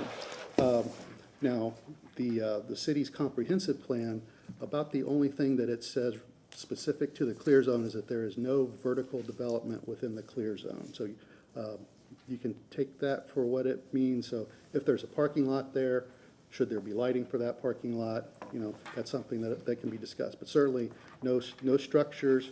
And also when the park, when we started investigating this, we were told that there would be a couple pavilions as well as some benches out there. So that might or might not be the case. I mean, the park apparently is still a concept, but it is a place where people can potentially gather, and that's where the public health and safety concern is. Should there be an aircraft incident occur while there's a gathering of people out there, potentially lives could be lost unnecessarily. So as far as any lower density use than a park, well, frankly, sir, the greenways and trail moving through would be a lower density still because there's no activity center with that. People are just moving through. And once again, if you did the parking outside the clear zone, no problem. Councilman Vieira. Thank Yes, you sir. very much, sir. My comment is very simple, that since apparently we heard Mr. Funk say, and please correct me if I'm wrong, that he hadn't heard from you until just recently, maybe you guys should call me naive, step outside and talk for 20 minutes to maybe get an understanding of the respective positions, et cetera, not in front of city council. I don't know if that's going to change anything up here, but maybe, again, this is something that's obviously, really, given your position and the position you occupy, et cetera, relatively last minute, and maybe that would benefit both parties. Just an idea. great idea, sir. Happy to participate. I think it would be the city, the developer, as well as MacDill Air Force Base in the conversation. But whenever that can occur, that would be great with us. Perhaps we might want to have some other folks involved in the conversation from the base. I was sent down here rather quickly. Like I said, we had very short notice. We literally found out about this while the first hearing was going on, and we've been trying to do our due diligence and kind of figure out what to do going forward. So that's why I'm here today. Councilmember Hurtak. Yeah.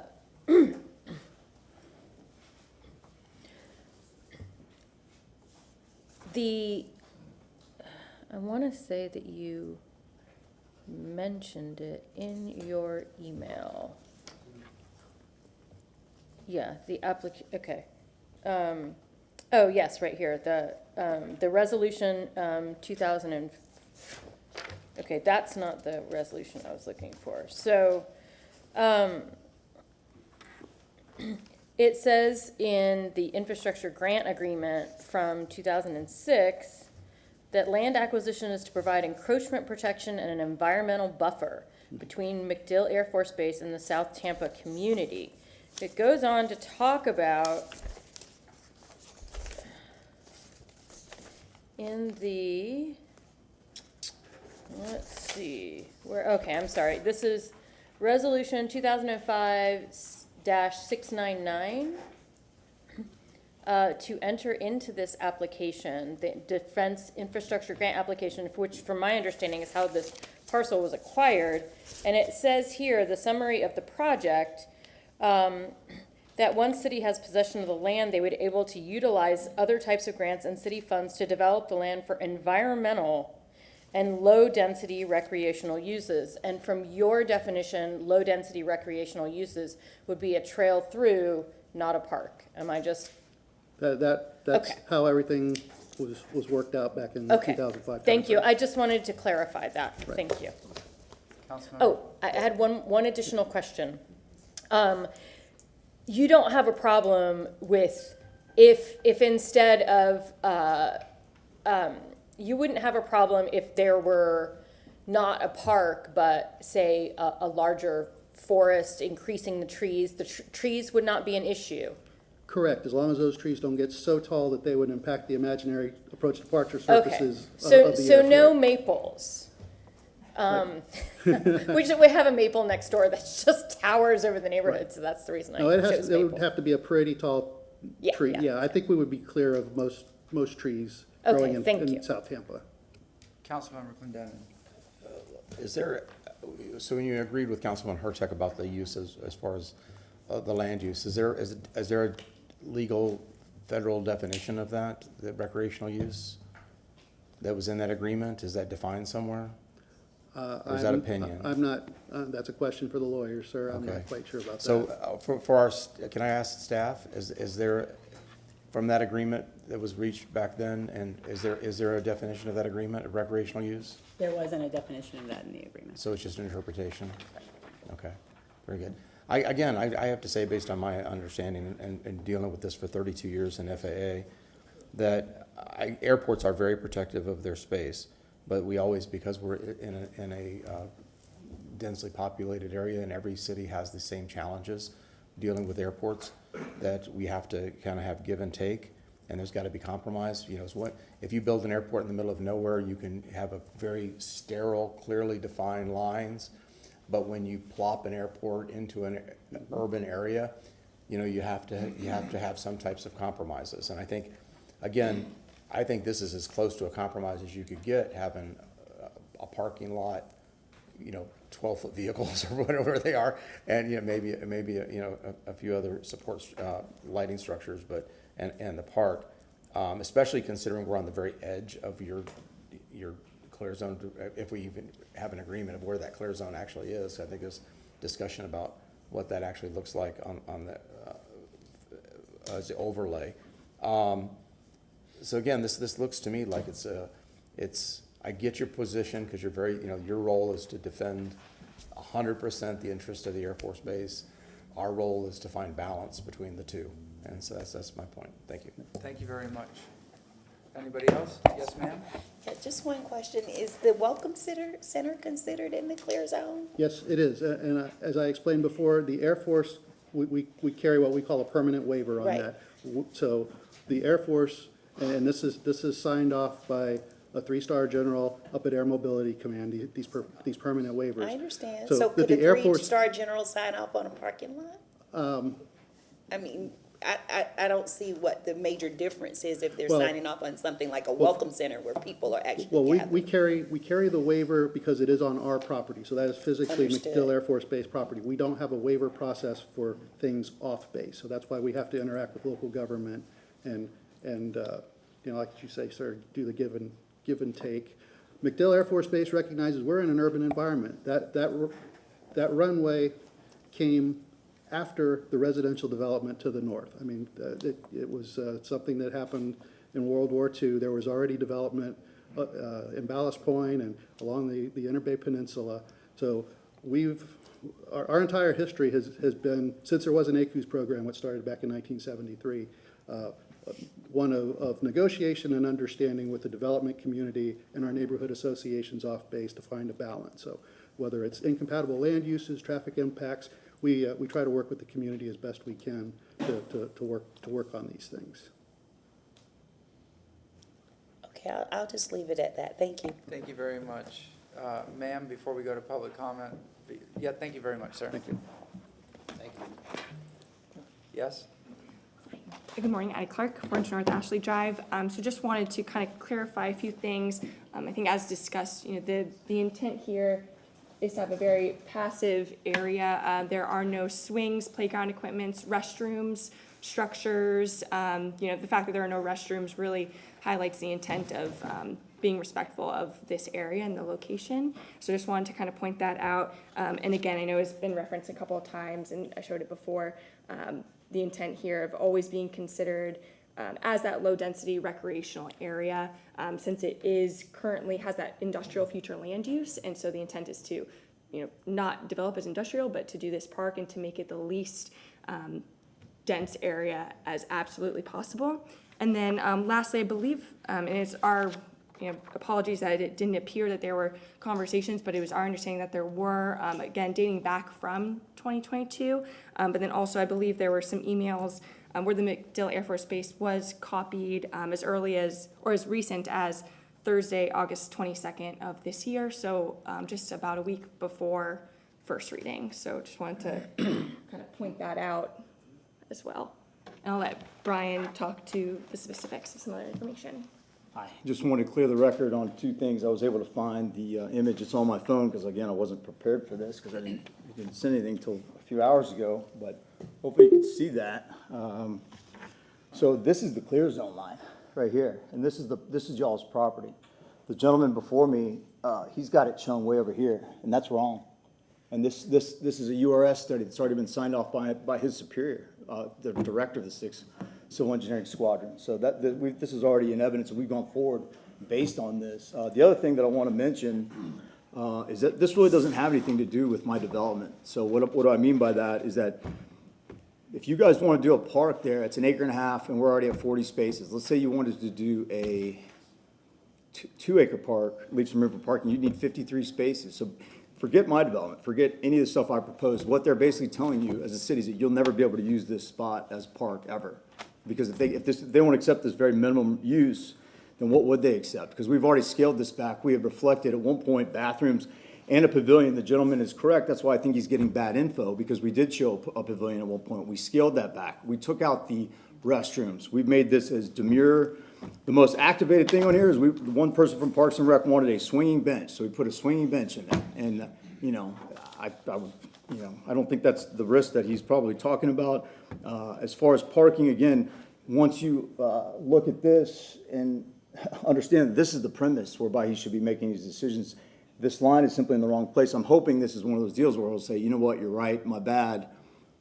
Sorry about that, we're good to go. So we'll have to take that up with them separately, but I'm candidly not sure where he's coming from, because this is the official line. So, Councilmember Hurtak. So we have heard differing testimony, and I'll be honest, I'm not comfortable voting on this today. I'm just not. I don't know where the lines are. I hope that, I mean, I know that we have to be cautious about this, but I would recommend just possibly seeing what we could do to move this to a different time so this can be discussed and dealt with, because I am not a map person. I don't know where, I mean, I'm hearing two different things from two different people. Mr. Shelby, what is your? A motion to continue is always in order, if that's council's pleasure, or as Councilman Vieira suggested, you might want to hold this and let the parties talk in the hallway if this is the first opportunity, and see if they want to agree to a continuance of something else. Or you move it forward. It's council's pleasure. I guess my concern is that this doesn't seem like one of those things that you can hop in the hall and figure out. So that would be, simply before we spend any more time, that would be my recommendation, just to clear it up. I want my vote to be absolutely positive and sure. So that would be my recommendation. I would hate to end up voting on something that I don't have total and complete facts. I absolutely agree with Councilmember Hurtak. Councilmember Clendenin. Does staff have, these clear zones they have official maps. Do we have access to the official maps for the clear zone? Do you guys have those? You have, somebody has a copy of it? She's not staff. I know you're not staff, but we need to make sure that it's. Yes, ma'am. We do have the copy of the 2023.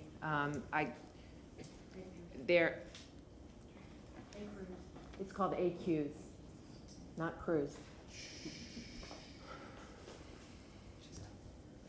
Apologies, I just would like an opportunity to speak a minute. Yes. And please let's not be disruptive as the speakers at the lectern. Yes, ma'am, Ms. Feely.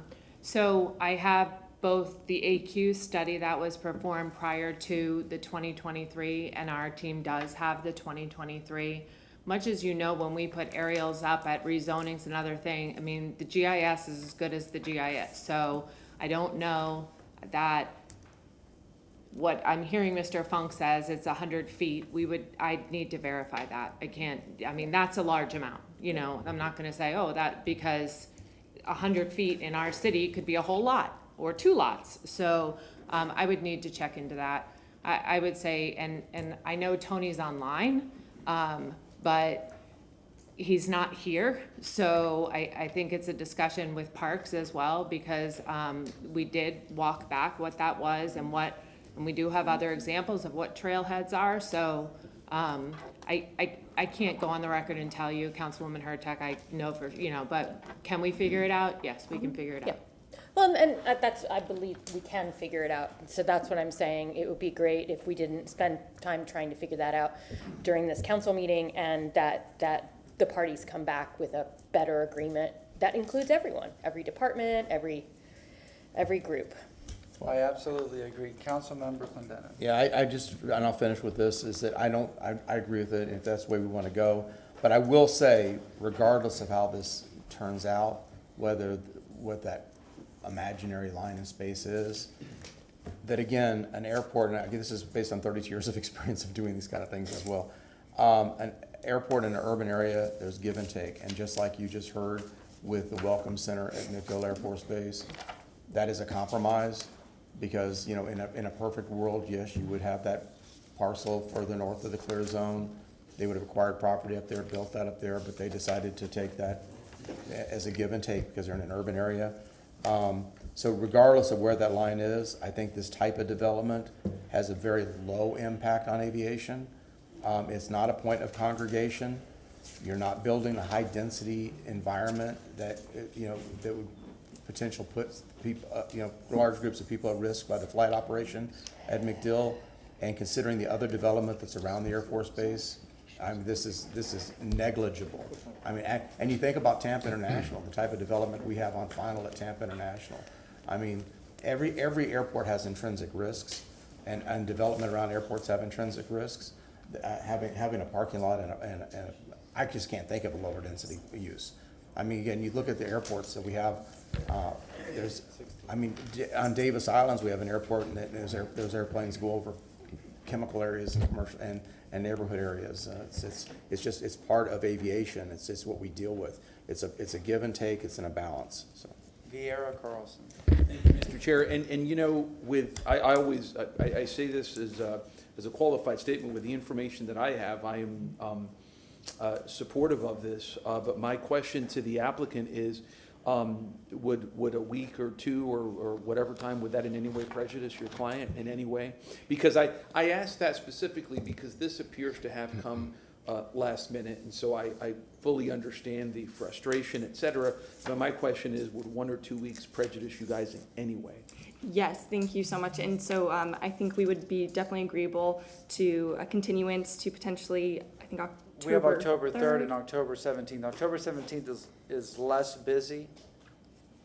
It would be my recommendation. I think we'll try for the 3rd, just given the, you know, we were kind of all ready for today, and if that's at all possible. I mean, if that gives you enough time that all parties can meet and discuss, you, the base, the city, and if council would agree to that before, I don't want to take a motion until I speak with, or get Mr. Carlson, but, so October 3rd would be a date. Councilmember Carlson. Just one last thing. Mr. Rodriguez, when he spoke, talked about getting the general to sign off, and that's, I understand that's Air Force to Air Force.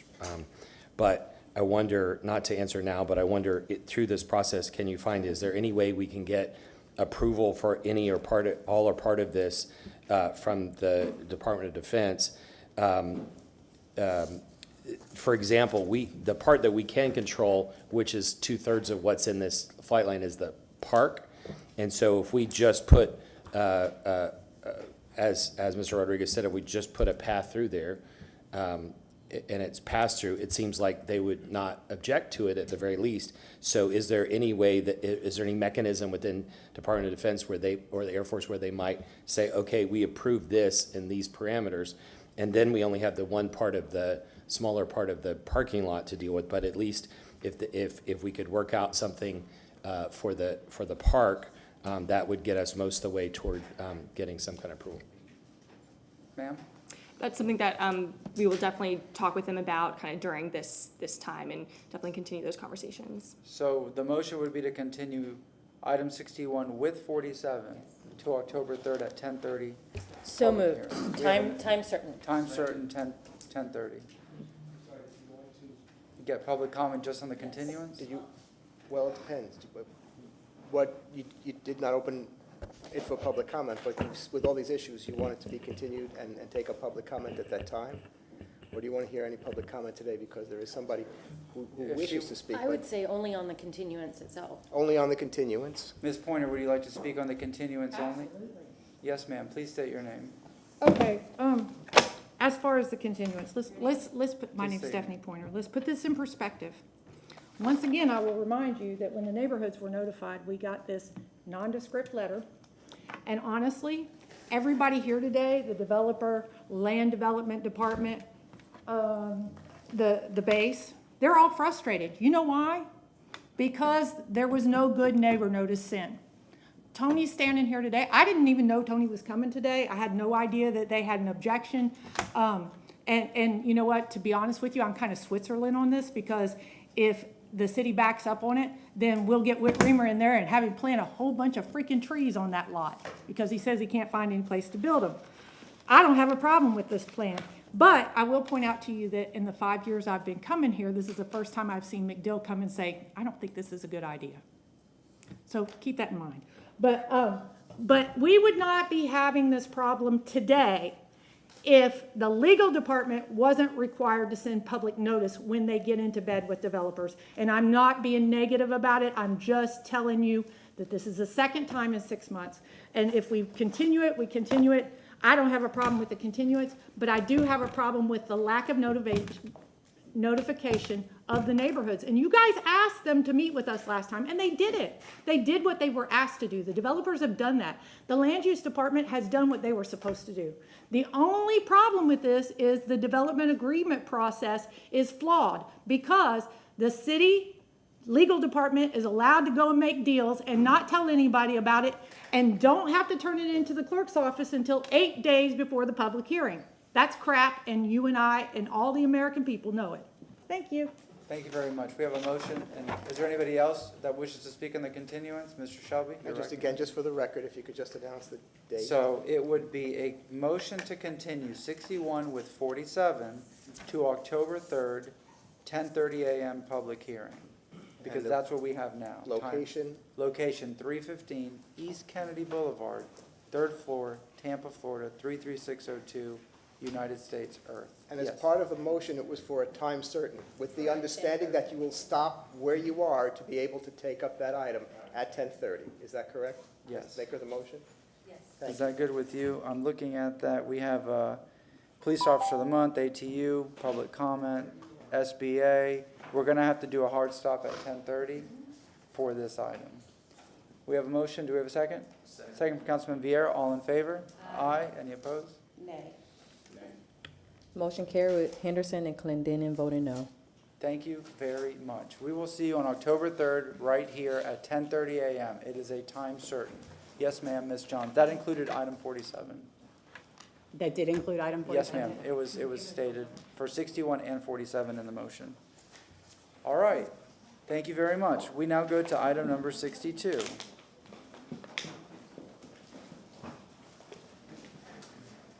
Yes, ma'am. Please state your name. Good morning, Council. Emma Gregory, Assistant City Attorney. I'm here for item number 62, which is a resolution requesting the adoption of a special assessment role for the Downtown Historic Ybor Tampa Tourism Marketing District, The resolution setting the public hearing was on August 23rd, and the Hillsborough County Hotel Motel Association, who's represented by David Smith, who's here, should you have any questions, sent out both a published notice and a mailed notice, and so now we are here for the final adoption of the role. And if you have any questions, we're both available. All right. Any questions? Councilmember Vieira? Whenever Gray Robinson's involved, I always just, I know it's not an issue, but I just say that I'm on, of course, the Hart Board, and Gray Robinson's our attorney, and Mr. Smith is sometimes acts as counsel, and I just wanted to make that disclosure. I know it's not an issue, but just, and for Councilwoman Henderson as well. Thank you. Yes. Both members of the Hart Board. All right. Gentlemen, do you have anything to add?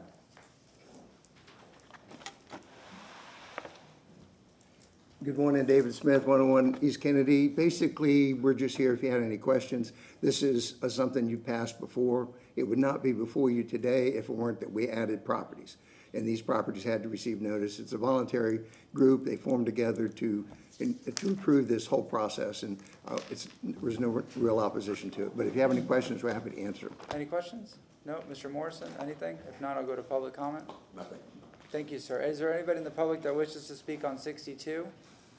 I see no one. We have to adopt the resolution during the public hearing. So we have a motion to adopt the resolution for 62 by Councilmember Miranda, second from Councilmember Vieira. All in favor? Aye. Aye. Any opposed? All right, now can we read it's a unanimous. Motion carried unanimously. Motion to close the public hearing from Councilmember Hurtak. Do we have a second? Second from Councilmember Miranda. All in favor? Aye. It said resolution must be adopted during the public hearing. That's why I wanted to be careful with that. All right, thank you very much. Item number 63.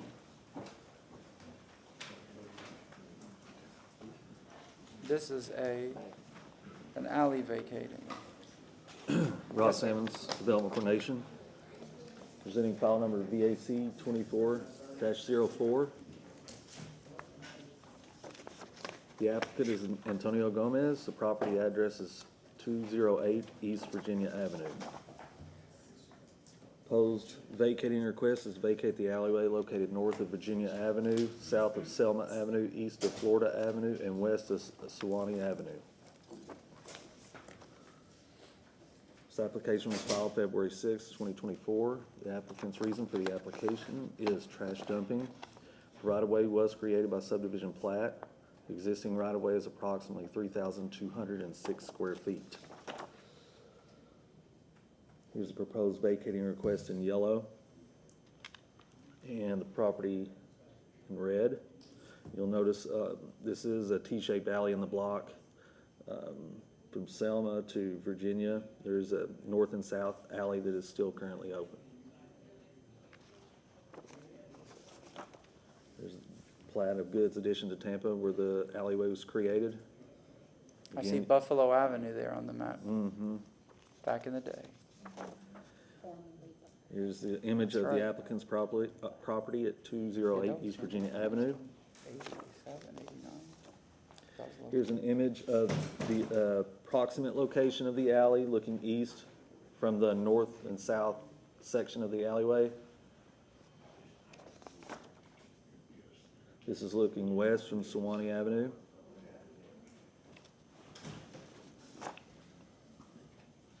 Staff objects to this vacating request, more specifically Transportation Department and Urban Design. Easement reservations are required by wastewater. Special conditions include special natural resources, must comply with Chapter 27 as regards to tree preservation and site design for any improvements are placed adjacent to trees in a vacated area. That concludes my presentation. I'm available if you have any questions. Any questions for Mr. Sammons? Nope. All right. Who's next? Do we have the applicant? Come on up, Mr. Gomez.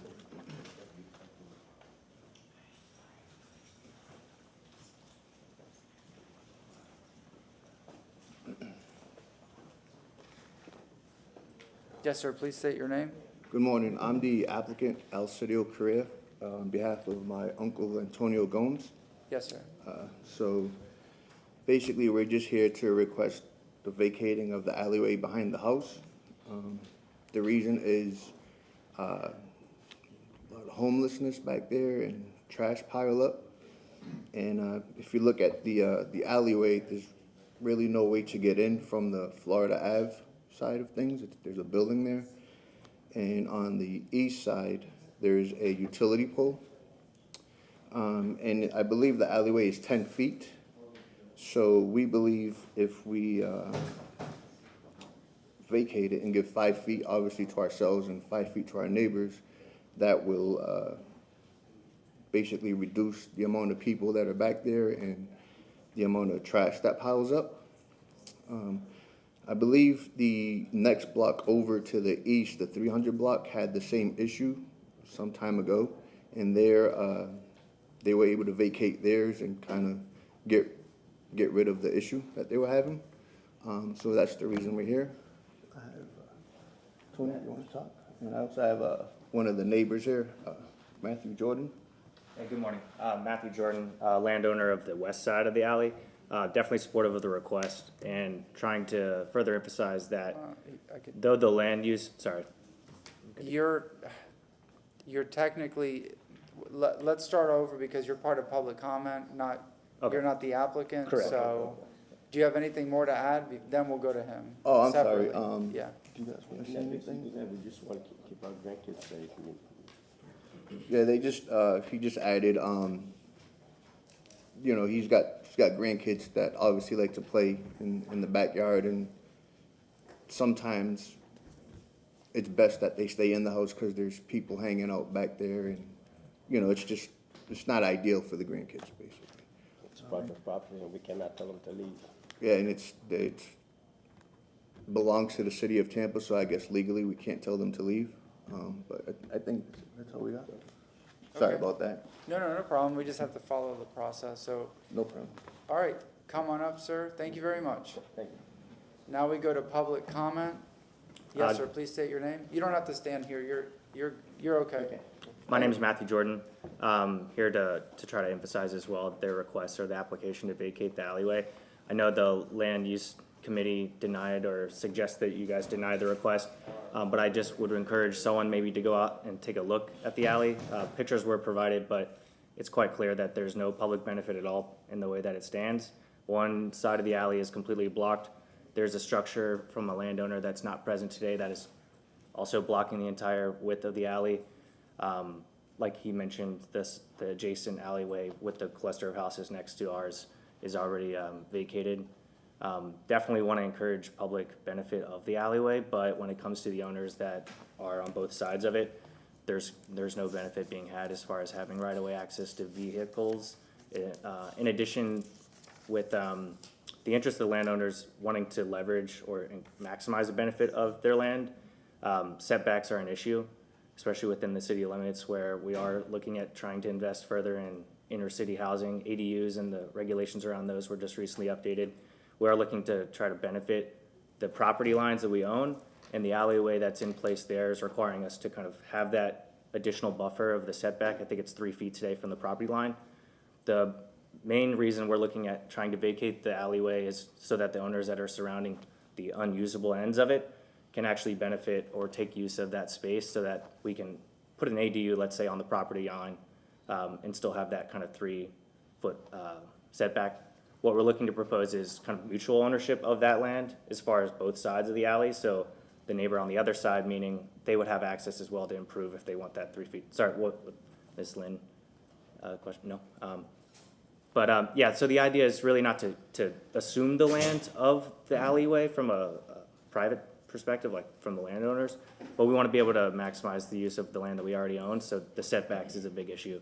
Not to mention, I think the letter from the land use department mentioned they would be willing to support enforcing some of the codes, so the owners or the business on the east side that is blocking access to the alley maybe would be encouraged to correct that. But thank you. Thank you very much. Next speaker, please state your name. Hi, my name is Donald Musselman. I'm here representing my parents who own the commercial buildings that are on the corner, basically, that were shown that are sort of blocking access to the alley from there. So just to reiterate, what our neighbors have said is that it's just been a problem over the years with trash being dumped in the area and homeless people living there.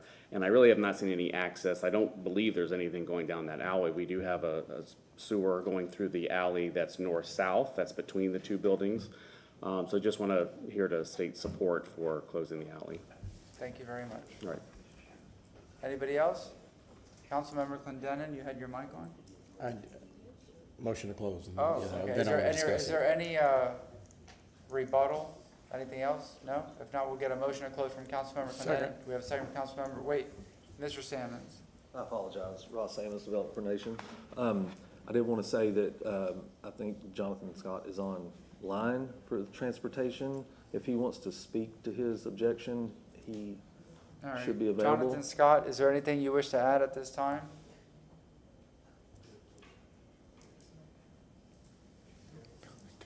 You might be muted.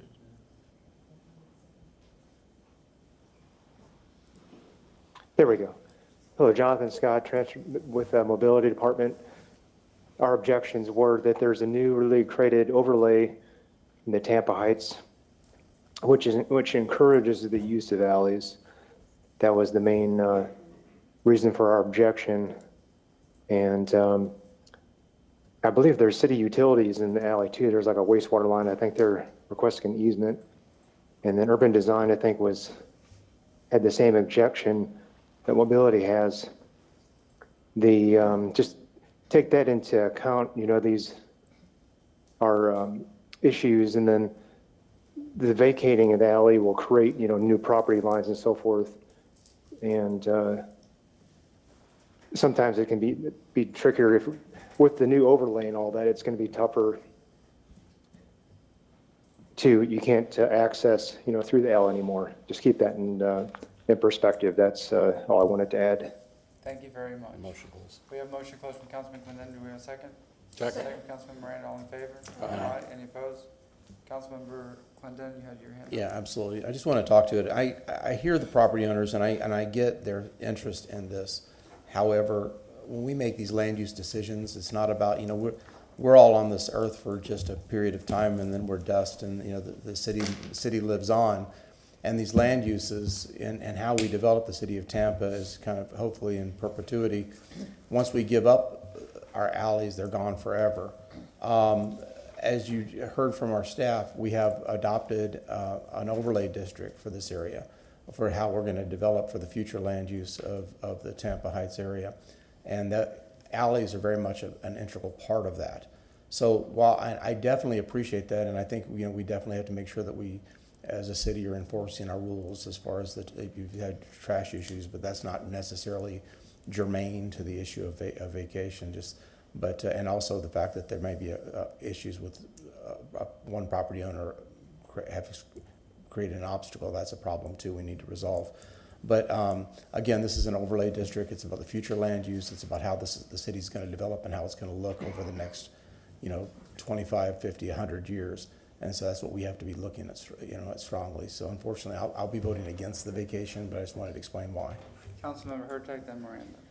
I agree. I mean, we just passed this Tampa Heights overlay not that long ago. We also received a letter from the Tampa Heights Neighborhood Association vehemently opposed to this because of that new Tampa Heights overlay that was done. This is the urban core where we're working to get cars off of streets and driveways out of neighborhoods and into the alleyways. We do not have alleyways in a lot of the city. I was formerly a trustee with Old Seminole Heights Neighborhood Association, and we had the exact same issue. We worked really hard to maintain our alleys. One of the things I would encourage staff to do is work with the neighbors to make sure that we get code compliance. I saw a structure in that photo that is completely illegal. You cannot fence off an alley.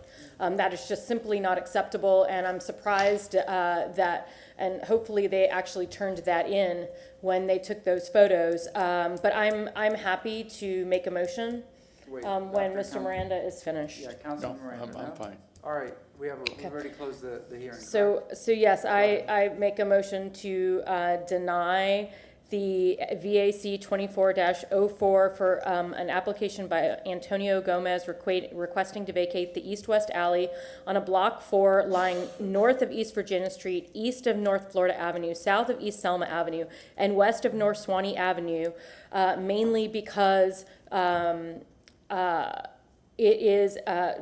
are a vital part of the Tampa urban core, and the just passed Tampa Heights overlay really signify or encourages the use of alleys, and staff thought it was not a good idea, and additionally, no, I'll stop there. We have a motion from Councilmember Hurtak, second from Councilmember Henderson. Roll call vote. Henderson, Yes. Vieira, Yes. Miranda, Carlson, Hurtak, Yes. Clendenin, Yes. and Maniscalco. Yes. Motion carried unanimously. Thank you very much. Councilmember Miranda. I need the city to be more specific when it's in the future, at least put it within 25 years or 50 years or 5,000 years, because the future may never get here. When they talk about abstract, you say, it's going to be done. Well, how come it hasn't been done before? I want to be more direct when something happens like this, that I get the information that we need. Oh, we're going to do something, but never do they tell you when or how it's going to be done. I need to get something down just like I need it done in the environment. To sit here and just listen is one thing, but when the city makes a presentation, they just say in the future, that could be 5,000 years from now. Mm-hmm. And I don't think none of us are going to be here. Well, maybe you, Mr. Clendenin. But those are the things that I like to see done. I mean, we just can't just say something and say that's going to be happen. Mm-hmm. Everybody's going to be happy. That's wonderful, but I got to know when. Yep. All right, thank you very much. At this time, we have item 64 to be taken with 75. Please silence your cell phones, and please silence your cell phones. Good morning, Andrea Zellman, City Attorney, and 75 was simply the motion asking me to bring forth this resolution, which is item 64. As you'll recall, this relates to a property tax exemption that is presently by statute provided for properties that are developed as affordable housing in the 80 to 120% average median income bracket. The legislature this year gave local governments the option to opt out of providing that property tax exemption for properties in that bracket. This is the bracket that in the past was referred to as the missing middle. 80% and below is what I think most of us think of as the most necessary affordable housing. And what has happened is over time, studies have shown that in some areas, there's adequate housing in the 80 to 120% range, and some of the market rates have adjusted to the point that the 80 to 120% is in fact market rate, which is why the legislature has now given certain local governments the ability to opt out of providing that property tax exemption, because there's no need to incentivize the development of affordable housing at that particular rate or range. So as I previously told you, Pasco County has already opted out, Hillsborough County has already opted out. In Orlando, several of the, I think Orange County and Orlando, it's most of the jurisdictions that can are taking advantage of the ability to opt out. The statutory requirement is that the Schimberg Center at the University of Florida has to have found that there is an adequate supply of housing in that range.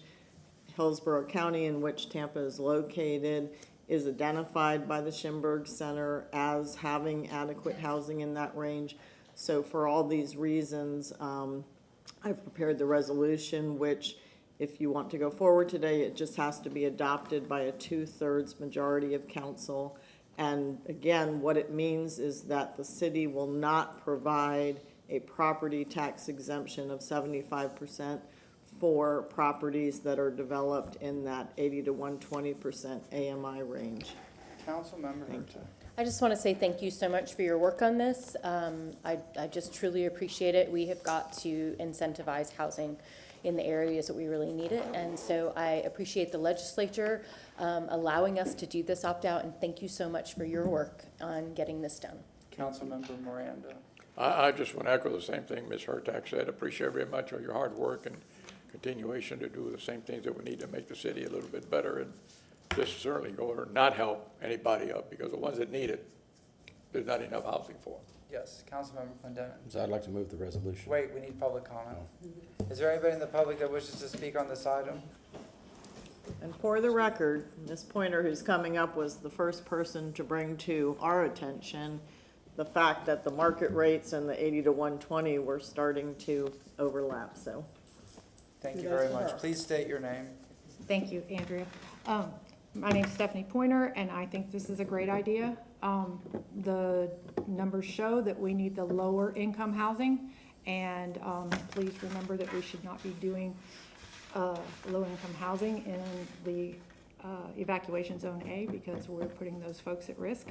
And I think this is a great idea, especially when I got two developers who only want to do 120 within less than a mile from my house in the coastal high hazard, and they are both really crappy plans. So thank you very much. Have a good day. We should go. Thank you for spreading the word. All right, anybody else? I'm not going to get a motion closed. So moved. Motion closed. Councilman Miranda, second from Councilman Clendenin. All in favor? Aye. May I have someone move the resolution? I move the resolution. 64 and 75. Can we do them both at once or one each separately? Well, just not one yet. resolution. That's just a staff report. So we have a motion from Councilmember Clendenin to move 64, second from Miranda. All in favor? Aye. Aye. Any opposed? Because it's taxed, do we have to have a roll call on this? You just read it because we did that 2/3. Yes, ma'am? Motion carried unanimously. Thank you very much. Yes. I was just wondering, we've got 20 minutes before lunch, and it looks like we have our waste energy people here. Sorry. That's okay. No, that's what I was gonna ask you. No, I know. All right, let's do that and get it out of the way. Question, Mr. Chairman. Yes. If this should come up against 12 o'clock, will you break for lunch and then finish them up after you do the review hearing? Or will you end, do you think, within 20 minutes? This is just a report on the status of the McKay Bay Waste Energy Facility. Okay. Yeah, it's very quick. Yeah, I'm not- Larry Washington is here. And Yeah, we can't make Larry come back. No. So I guess my question to you, Mr. Chairman, is the council is still intending to take lunch recess at noon? Yes. And if we get done earlier with this, we'll break, so. Because we have that 1:30 hearing that's tricky. Yes, sir, Mr. Baird. Do you want to hear 71? Yeah, Do you go think ahead. we have? Okay. Yeah. All right, Brad Baird, Deputy Administrator of Infrastructure. Here on 71 on the McKay Bay Waste to Energy Improvements Project. We refer to it in short as the Waste Energy Retrofit Project. We have our entire team here, leadership team, to answer questions that I can't answer. And with that, if we could pull up the presentation. And I will get going. Before I leave the first slide, and do I have the thing here? That is a picture of the waste energy plant before the retrofit. So, and this is a picture of the waste energy plant after the retrofit. So you can see the changes there. This project is very near to being substantially complete. We are now primarily in the punch list phase. The plant is fully operational. We have issued the contractor a letter describing the remaining items to be completed before we issue a certificate of substantial completion. So there's a list of the sub-projects. The turbine generator refurbishment, of course, was the main driver. Upgrade of facility controls, natural gas burners and piping, cooling tower replacement, main condenser and circulating water system, expellers, bottom ash, vibrating conveyors and pug mills, refuse cranes, ash building, new ash building, repair scalper building, new dust master, finger screen or screens and ash equipment, and then finally stack flues replacement. And I will go through each of those sub-projects as quickly as I can. The picture on the left is the turbine end of the turbine generator. This is what a refurbished turbine looks like before we closed it up with the casing and the top diaphragms. If you recall, we had gone over 9 years from the last refurbishment of this turbine generator. They're supposed to be refurbished every 5 years. So this was the #1 driver, as I said a minute ago. When we opened it up, you can see there was some wet steam damage, but it was in a little bit better shape than we thought it was going to be in, so it was repairable, which was very good news. The next project, our main control system was grossly out of date. Yep. I think some of you toured the facility and saw that. It looked like a Star Wars movie set. Well, you see. No, it was worse. It was worse. That has all been upgraded. You see the new monitors there on the left and the main control room server on the right. Next project is 4 natural gas burners and associated piping. They're all brand new. They are used to start up the furnaces and for heat boost, especially when the garbage is wet, like it has been recently. So, you know, we need to, you know, keep it burning and keep it hot to produce steam. And the next one is a cooling tower replacement. This is one where actually the scope didn't change. We knew we had to replace the cooling tower from the get-go. The old cooling tower is on the left, the new cooling tower is on the right. The old one had wooden slats that had to be replaced on a continual basis. And it was, I don't know if any of you climbed up on that tower, but it was pretty evident that it needed to be replaced. The new cooling tower has fiberglass slats and is slightly more efficient. So I don't have a picture of the main condenser for you, but these are pictures of the circulating water system. The main condenser condenses the steam to water and to send back to the boilers, immediately back to the boilers. Then the picture on the left is a new circulating water system pump. On the right is the circulating water system piping in light green. The circulating water is used to cool the steam. And then, of course, it is circulated back through the cooling tower. We had to build a rather robust truss system that actually was not planned from the beginning to support the upsized piping that we needed for the new cooling tower. This next one is, we installed 4 new expellers, new vibratory conveyors, and new pug mills for the fly ash. The expeller is a brick red unit there on the right, or that's one of the expellers. And one of the new vibratory conveyors that's painted blue is below the expeller there. And that is the conveyor also on the right. The expellers are used to expel metals and bottom ash. And then we also installed 2 new refuse cranes that are for lifting the garbage into the hoppers that feed the furnaces. And then originally we had planned to repair the existing ash building, but upon full inspection by the design build team in 2021, it was determined the building was beyond repair and needed to be replaced. Collectively, we determined that it was necessary to replace the building. The old ash building is on the left, the new one is on the right. And I want to read to you the first task required of the design builder that was included in the design criteria package. Design build services shall include, but not be limited to, survey and verification of all existing conditions, including environmental compliance, utility coordination, regulatory permitting, and ultimate construction of all site amenities necessary to provide the needed upgrades, repairs, and/or replacements in equipment, buildings, and site infrastructure. So that's the first thing they needed to do, and the primary driver of why we had some scope changes in some of these sub projects. And then we had to repair the scalper building, which was in the original scope to repair, which, unlike the ash building, it was repairable. We didn't have to replace it.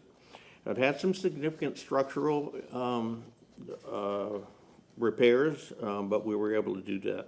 And then, of course, you see the new dustmaster on the right, and the new screens and fly ash hoppers in the left picture. And then finally, I thought this was kind of an interesting sub-project. It was necessary to replace the bottom 30 feet of the 4 flues inside the stack. So that stack you see on the left has 4 steel tubes, if you will, or flues inside the stack. On the right is the inside of the bottom of the stack after it was completed. Space is very tight, so replacement of the flues had to be carefully planned. It's very interesting how they did that. Each flue had 5 6-foot sections of steel casings that had to be welded in place. So next I'll go through the project timeline. In October 2023, we started some pre-outage construction.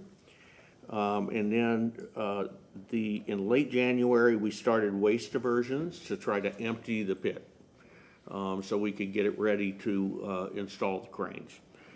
And then in February 15th was the official start of the outage and shutdown of the facility.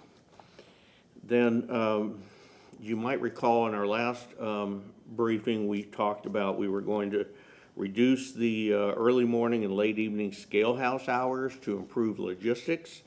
And I'm really pleased to report that we had no delays in collections, and that's a tribute to Larry and his team. They really did a great job on that because we thought we would have some delays. I think I reported that to you last time. Then on June 18th was the completion of the outage, and we started commissioning. And in full transparency, the commissioning took a little longer than we thought. In my next slide, I'll go through some of those reasons. During the commissioning period, we had a few days of full diversion, a few days of no diversion, and you know, everything in between, I guess. Finally, we are, I'm sorry, in August 30th, we have been operating, the plant's been operating in full ever since August 30th. So we haven't had need to divert waste. However, you know, if we have additional rains, and this is not anything to do with the contract, we may have to divert waste again, but that's only if we have some of the rains that we saw a couple weeks ago. And then 2 years out, we have a planned outage that will probably be in the neighborhood of 7 to 10 days, depending on, you know, the difficulty to replace 6 transformers.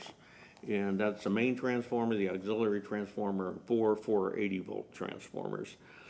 And those, as I've said before, the electrical and instrumentation equipment is the longest lead time in all of our projects. And so these transformers are at least 2 years out, but the planned outage and installation is sometime in the fall of 2026. So I'm trying to answer Councilwoman's questions, Councilwoman Hurtak's questions, some of them, and we're not going to get to all of them in this presentation, but next slide. So these are some examples of why we had some delays during the commissioning. The first one, various electrical wiring and control issues. I'll give you 3 examples. We had some gas burner tuning and programming issues. We had condensate control valve command issues, dump condenser settings. That's just to name 3 of them. And then the next one, we had high voltage coming in to our 4160 transformer, which is our auxiliary transformer. And the voltage was high, so it was higher and put our equipment out of spec, and which possibly could have put it out of warranty. Now, this is not on the contractor. This is existing equipment. So I actually called the CEO of TECO, and he put together a crew for us because they had to change the tap setting on this transformer. That's something we don't do. The contractor doesn't do, you know, at all, really, but certainly not on a regular basis. And they came in, and that crew spent almost like 3/4 of a day, and they got it done. And we were a little worried about it because of the 39-year-old transformer, but it went off without a hitch, so we were pretty happy with that. Then we had some miscellaneous items. We had oil leak on the turbine generator. We had to shut it down and fix that. Trip settings needed to be changed on several pieces of equipment. They were tripping out. We had crane grapple issues, which we actually continue to have. It was operating too slowly. We are using, on one of them, we are using the old one until the manufacturer fixes it. It is under warranty. Hydraulic piping repairs on the expellers, and this is just to name a few of them. I just picked out a few. Turbine generator synchronization issues, outboard fan. We had fan bearing vibrations on some of the fans. And then finally, as I mentioned, we had very wet garbage for in certain times in July and August. So we'll go through some of the financial impacts of the project. On the left is a reminder of the GMPs and what they were for. So GMP was for early purchase of equipment. That was the first one that City Council approved for $17 million. And that was paid out of PAYGO, or cash. And then GMP 2 and 3 totaled $82.9 million. And that was the one covered, those were both covered by financing. And those were actually approved by you, I believe last month, I think. And just a reminder, solid waste is an enterprise fund. So this is paid from the Senate, the utility fees from solid waste. So the bottom line is we are currently under this GPM budget of almost $100 million. And then I'll go through the cost impacts to the department. We had hauling costs on a full diversion day, so this is on a full diversion day, $107,000. Our lost, and this is on average, so this can go up and down, and on days where we divert less than full, obviously it's less than 107,000. Then lost electrical revenue is about $43,000 a day for selling that power to Seminole Electric. And then with all that calculated, if we didn't do this project and ran the plant to failure, but we didn't make that choice, thankfully, and the project pays for itself in less than 3 years. And then finally, the total diversion costs, and Larry can get into more detail if you have questions on this, is almost 13 million or 12.9 million. And then finally, I'm super proud of the waste energy team behind me, the solid waste team, and the CAD team for pulling off this retrofit, because by all accounts, I think it was a huge success. We got it done. So with that, I can either, Chairman, I can either go through some of Councilwoman Hurtek's questions that I didn't hit in the presentation, and then some we were not able to answer, we didn't have a lot of time, or we can just open it up to questions. I thought that was wonderful. Councilmember Hurtek. Yeah, I do want to start by saying how amazing it is. I'm sorry? How amazing it is that your team was able to get this done in such a way. I know that it was supposed to be finished on May 1st, and it took another 6 weeks to get it up and running, but you went through a list of the reasonings as to why. We don't have a ton of time, so I'm going to ask a couple of questions about the transformers. What will be the downtime, if any, when that takes place? What is your prediction on the downtime for the generator reinstall? I said earlier, 7 to 10 days probably, but yes. So it's much shorter than this outage. Okay, however, so 2 weeks. However, with the caveat that you really don't know until you start the work, and then if you find some things that you need to correct, and hopefully we won't need to change tap settings and that kind of thing. But and how much? 7 to 10 days right now is what we're estimating. Okay, and how much of that $99 million capital projects cost does that portion of the contract represent? About how much money? How much money does the 99? Does that transformer portion of the 99 million represent? 7 million, okay. So we're still going to be like open basically $7 million, or some of that's probably already spoken for because it's paying for the transfer. I'm seeing a nod behind you. So I'm glad you asked that, because I did not address that in my presentation. So we are going to take that out of the contract in the final change order and purchase those directly to save the taxes. And we are waiting on the final drawings to make that happen. Okay. For those transformers. And once we get those, we'll put those on order as fast as we can, and put that $7 million towards those transformers.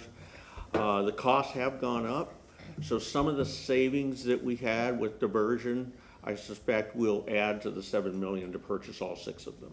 So we had savings in diversion? I thought there was more money in diversion. Well, I thought the financing had more than 12.9 million, but maybe Larry can help me out on that. Maybe I'm wrong on that. Oh, yes, that's right. We appropriated 17.1, I remember. We were very conservative. And then my only other question, and the rest of the questions I can do offline, is the contingencies. We had the 6.2 million in design build contingency and the 4.4 million in owner contingency. Has any of that been utilized? Oh, yes, most of it has been utilized. Okay. And and that's something we were not able to get to you this morning, but we will put together a list of those items. Okay, great. So we'll get together with your team and come up with a time to get that back on just the written report agenda. Sure. So thank you. Okay, thank you. Councilmember Carlson. I wanted to echo the thanks to you and your team for the presentation, the transparency, and for getting this back online.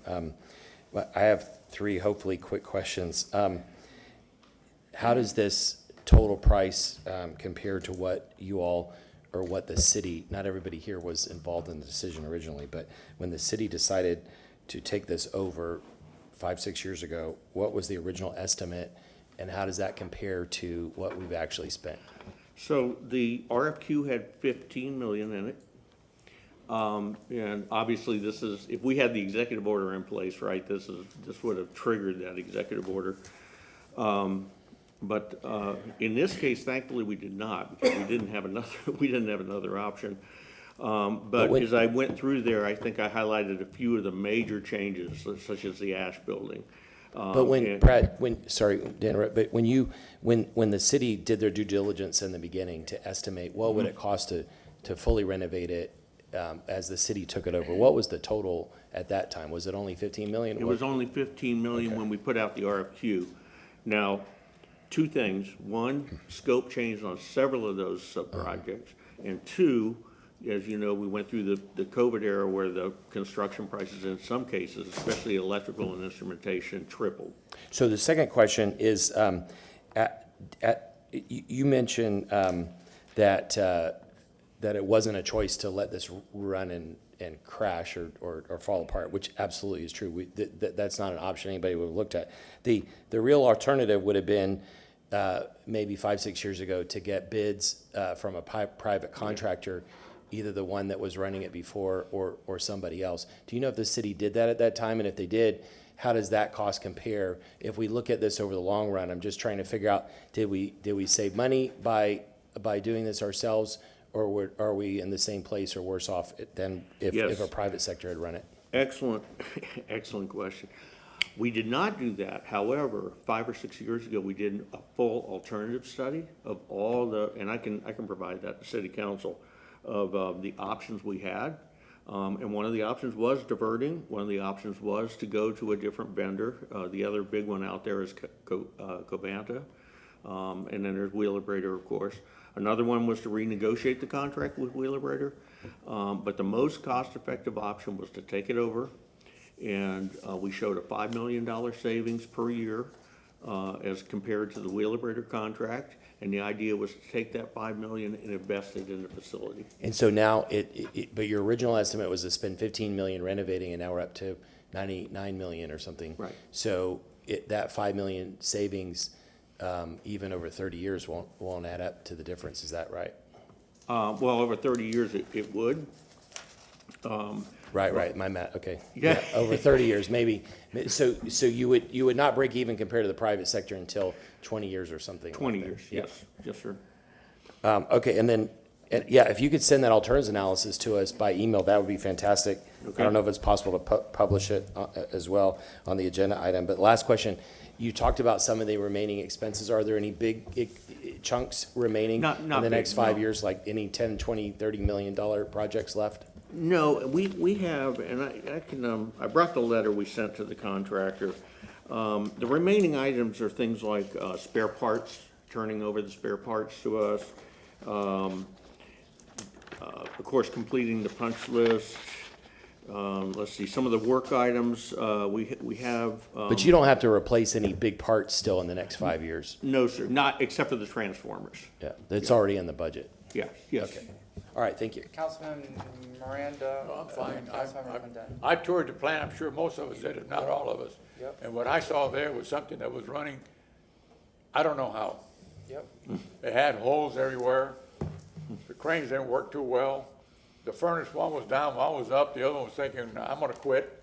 And everywhere I turned, there was nuts and bolts that were rotted out, that were this big, and it was just ready to collapse within itself. And the cost of that thing shutting down for a long period of time would have been catastrophic, not only for the environment, but we had to travel to the landfill and just in a few months, look what it cost. Can you imagine what it done for a couple of years? Because the transformer or the main parts of those things, you can't just call us, hey, send me one. It takes about a year or over a year, I understand, to get it. Maybe 2 years to get it. So these are the things you're looking at. And I just want to say congratulations to you and your team for expedited. They deserve all the And credit. I didn't recognize some of them because they're dressed a little different than when I saw them at the plant. But I appreciate everything they've done, and it's going very well. Thank you very much. Hey, Chairman, if I could add one thing to this that hasn't been said to the public, and that is, you know, if we were to shut down the plant and have to haul long-term, Hillsborough County could not sustain our garbage. So we would have to find a landfill a long way away, like Okeechobee or other landfills, and the cost would go up. And it would be, you know, catastrophic for the city.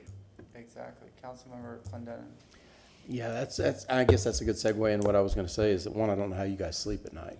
With what? I don't know how you guys sleep at night with this stuff, I mean. Well, now we sleep a lot better. Well, now, but yeah, I mean, again, what Councilman Miranda said, the needs of this facility were great. And I think that's a testimony to what the oversight that a city and a municipality has versus the private industry that was operating this.